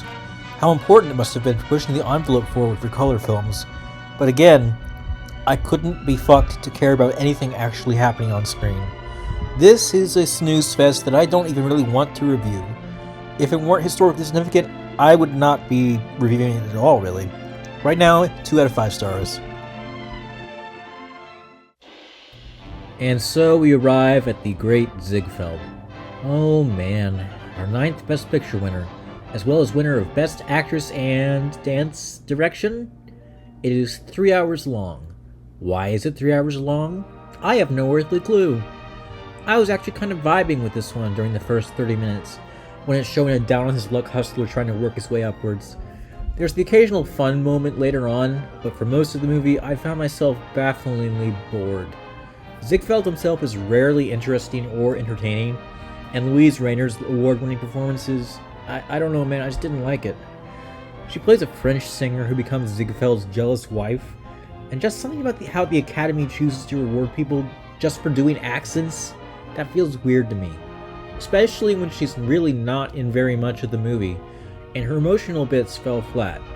Very, very little interest in me here in terms of the plot. But who cares about plot? What about the performances? That's what this is really about. Well, for most of them, I actually felt physically ill. I could not tell you why, other than they were all very gaudy and overstuffed, and somehow tapped into the disgust center of my brain in ways I can't explain. Could that be the point? Maybe. But when like a solid 30-40 minutes of the film is just these performances, that loses me regardless of intent. And there's blackface. Of course there's blackface! You know, I don't think I've said about any of these movies, if you ignore the minstrel, blackface is actually pretty good. So far, they're always mediocre crap with or without the blackface, so you can at least just nix the blackface. Please! The only performance I actively enjoyed was this tap dancing gentleman. I like him. He can stay. On the whole, this is a clear case of the Academy rewarding the most movie rather than the best movie. For me, it's easily the worst I've seen this year, and any other movie on this list would have been a better pick. 1.5 out of 5 stars. Okay, this year was the most mixed of mixed bags. The most films I see as straight up bad so far, 2 okay films, and 3 good to great ones. I am starting to feel the fatigue for real this time. But at the very least, I have just 1 more year's worth of movies before I put the first video out, which feels nice. Maybe I'll take a break after that, or maybe I'm a masochist. My pick for Best Picture is easily Mr. Deeds Goes to Town. I think that if this video is going to prove anything, it's that I am going to be a huge fan of Frank Capra's work. On to Ceremony number 10. Starting off with our one real short winner, we have The Private Life of the Gannets. This is similar to City of Wax, except it is about birds. Do you want to know a bit about birds? Enjoy! I have nothing more to say on this one. It's just birds. It's just birds. Torture Money is the second winner of the 2 real short to be from the Crime Does Not Pay series, and I actually think it's worse this time. It's still preachy and boring, and it's about insurance fraud of all things. A little girl gets hit by a car and dies in this one. That was kind of messed up. This whole thing is just kind of tonally wild in a really boring way. 2.5 out of 5 stars if I have to rate it. I'm sorry, these shorts really aren't bringing out my best analysis. The next color short winner, known as Penny Wisdom, admittedly made me laugh quite a bit during this first part. It's basically a cooking PSA, with an old-timey narrator ruthlessly roasting a housewife's lack of cooking expertise, which, while probably that is a bit sexist, it unfortunately still tickled my funny bone in just the right way. Then it goes into a bunch of cooking tips that make sure everything works out alright in the end. It's very droll, clocking in under 10 minutes, and honestly just a decently fun time. 3 out of 5 stars. So far, when it comes to the animated short category, it has still really felt like they just wanted a way to reward Walt Disney for his work. Some of his previous wins in this category felt like they just picked one of his pieces they liked at random, but The Old Mill is the first that properly feels like an award-winning short. There's no annoying voice acting, there's very little plot, it's entirely about the gorgeous, groundbreaking animated visuals. This looks incredible. It's about a group of animals living life within an old mill, before a storm comes through and they hang on for dear life before dawn finally comes. A simple story, short, incredibly breathtaking, and apparently pretty important for animation history as well. I will give it 4.5 out of 5 stars, easily the best short I have seen so far. The final winner of the Best Dance Direction category is A Damsel in Distress. While not really my favorite category, it's been an interesting time exploring what the Academy chose to reward during this era. And surprisingly, I found A Damsel in Distress to be a worthy way to close that out. The dancing is indeed on point, and it's accompanied by a charming if thin story that makes for a feel-good, vibes-based musical fun time. The plot is primarily a set of miscommunications, but it's done in a way that didn't particularly annoy me, though I wasn't super invested in it either. The standout performance is Gracie Allen, who plays a ditzy secretary, who straight up seems to be operating on another plane of existence than every other character. Just about every word out of her mouth made me laugh, and that is not nothing. On the whole, this is one I feel like I could watch again and enjoy, and the first time I actually actively had that thought about one of these films, even though there's many I preferred more to this one. It's not a masterpiece, or even particularly great, but it's just an enjoyable little watch. 3.5 out of 5 stars. Next up, we have our Best Original Song winner, Waikiki Wedding. Well, on the surface, it's a similar type of movie to Damsel in Distress, being a vibes-based rom-com with its fair share of miscommunications. I didn't like this one quite as much. The award-winning song itself is nice and dreamy, but I didn't really have anything else to latch onto like I did with Damsel. I didn't care much for the romance neither. This one just bored me significantly more, and that makes it a tough one to review. I just didn't really care for it. 2 out of 5 stars. 100 Men and a Girl is the winner of Best Original Score, despite having no designated composer and mostly relying on existing classical pieces, which apparently caused controversy and made them change the rules in coming years. This is another movie that aims to be low-key, charming, and feel-good. It's about the daughter of a struggling trombonist who decides to create her own orchestra to employ all the down-on-their-luck musicians in the city. I was poised to like this one, as I'm big into music, and I've generally enjoyed a lot of the films on this list that are more charming than dramatic. However, I was not huge on this one, primarily because it lives or dies by its lead, played by Deanna Durbin. If you enjoy her performance here, you'll enjoy the movie. Unfortunately, she got on my nerves a bit too much, and that bumped it down for me. There's not much particularly wrong with this one, it's just not really to my taste. 2.5 out of 5 stars. It's honestly super interesting to me that the early Academy has ignored most forms of racial tension in the films it rewards at this time, except when it comes to indigenous people, especially Polynesians.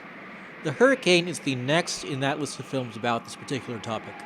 It's about an indigenous couple who are torn apart when the guy punches a racist dude in the face and is imprisoned for it, and their efforts to get back to each other before a massive hurricane decimates everything in its path. The main star of the show here is the hurricane effects, which are phenomenal and absolutely won this film the best sound for good reason. However, I wasn't really a huge fan of the rest of the film. It wasn't bad, but I didn't really care about the characters, and having the two mains played by obviously lily white actors felt like a step backwards from Tabu, as well as legitimately confusing when we start to see people being racist towards them. I'd give this one 2.5, maybe 3 out of 5 stars on the whole. In Old Chicago is our next winner of Best Supporting Actress, as well as the final winner of Best Assistant Director. Good riddance to that category, honestly. This movie reheats elements from Manhattan melodrama and San Francisco, being about two brothers and their conflict with one another, and also a girl is there, while the Chicago fire looms on the horizon. Unfortunately, maybe it's just that I've already seen the prior two, but this feels like an inferior ripoff of both. Instead of the charming Clark Gable, we have the admittedly very handsome Tyrone Power playing just the rapiest little weasel of a man, who's never really called out on this, and ultimately everything seems to work out for him. It's hard to give a movie any grace when it's by far the worst depiction of any romance thus far, finally beating out Tempest in that regard. I actually was aware of the Chicago fire, so unlike San Francisco, I was not blindsided by the last 20 minutes, which are visually spectacular, some of the best effects in any of these films to date, but I didn't care about most of the characters and actively hated the supposed main one. I think this film averages out to about a 2, maybe a 2.5 if I'm being generous, out of 5. Clearest cut case of 1930s rape culture at play so far.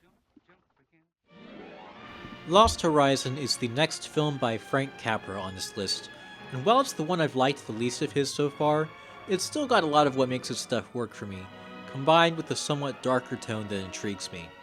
It's about a group of plane passengers who end up at Shangri-La, an isolated paradise on Earth, and their reactions to it, whether they come to love it or going insane trying to escape it. There's a lot of Capra's usual charm on display here, but with a strangely creepy undercurrent at points, and a lot of intrigue. I thought the characters were decent across the board, but no particular standouts. Things really did start to pick up near the end, but unfortunately I had to dock points because despite being over 2 hours long, it feels like in the final 5 minutes, the film randomly decides to skip over what sounds like the entire third act of the movie, instead having it narrated to us over the course of a 10-month time skip. This film was apparently massively cut down in editing, which makes sense, but it has the effect of making the entire thing feel like a Jenga tower about to collapse. The ending legitimately shaved off quite a bit in my rating for me. I'd give the film overall about 2.5, maybe 3 out of 5 stars. For the 100th film on this list, I chose A Star is Born, the first of 3 versions of the story to win at the Oscars. I thought it seemed fitting enough, as it turns out, because this film is all about Hollywood, both the lofty dream and the crushing reality. One of the first of its kind that I've seen in that regard, and it's also the first actually good Technicolor film on this list. It's about a young aspiring starlet played by Janet Gaynor, who I was super happy to see again. Having her and Frederick March help lend an air of authenticity to the tale of a young girl heading into Hollywood and rising, while falling in love with a kind but disorderly famous actor on his way out, dealing with alcoholism and depression. They have clear chemistry with each other that had me legitimately invested in them. I do think that the side characters I didn't care much about. I've noticed an actor cropping up named Andy Devine in several of these films that I don't honestly like.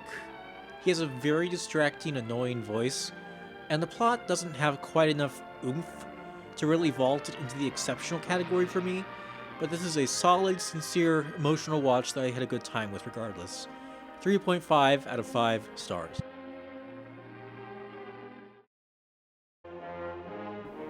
The Good Earth is a tale about a family of Chinese farmers throughout their lives, dealing with poverty and other ailments. It was apparently originally intended to have all Chinese actors, but due to a combination of the Hays Code and a belief that American society wasn't ready for that, they chose to do yellowface instead. So that makes this movie the first real case of one that I would consider to otherwise be decent, being dragged down by this dumb, racist practice. It's hard not to feel the inauthenticity dripping from this film as a result, particularly in the 2 lead performances. Louise Rayner won Best Actress for the 2nd year in a row, and for the 2nd year in a row, I was not impressed. Her job is to look miserable and do an accent. I was not wowed by that, especially knowing that that role could have been played by Anna May Wong, if not for the racist standards of the time. That being said, the cinematography here is excellent, and I do think that award, at least, is deserved. There's a lot of technical artistry on display here, and I might have been more invested in the plot if the main characters weren't sticking out like a sore thumb. This could have been something much better than it was, but it's constrained at the time period it was made in. 2.5 out of 5 stars. Captain's Courageous is the story of a young, spoiled rich kid who, after getting expelled from school, ends up accidentally going overboard and ending up on a fishing boat, where he has to learn the meaning of hard work and true friendship. I found this to be a very nice, sweet coming-of-age story, with solid acting across the board and a believable character arc for our main character. This won Best Actor for the guy playing Manuel, the man the boy forms a bond with. While I'm not sure if he's Best Actor material, I still like their dynamic well enough, and Mickey Rooney was even there too, and to my relief, delivered a perfectly fine, not at all annoying performance. This is a cute little film that I enjoyed a good bit. I just wouldn't consider it like anything standout.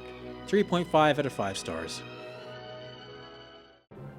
The Awful Truth is a screwball comedy about a husband and wife who grow suspicious of each other for cheating, and plan to divorce due to those mutual suspicions, and yet they still are unable to let each other go, sabotaging each other's new relationships in new, crazy ways.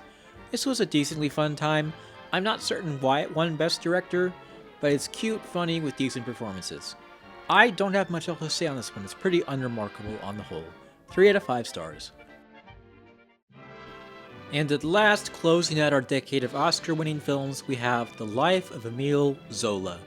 I wish I could say it on a strong note, but sadly I didn't really like this one. It's about a writer during the Dreyfus Affair, a period in French history where a man was falsely accused of treason, and the efforts to get his conviction overturned. I found this similar to Disraeli in my personal estimation, boring, stuffy, and hard to maintain interest in.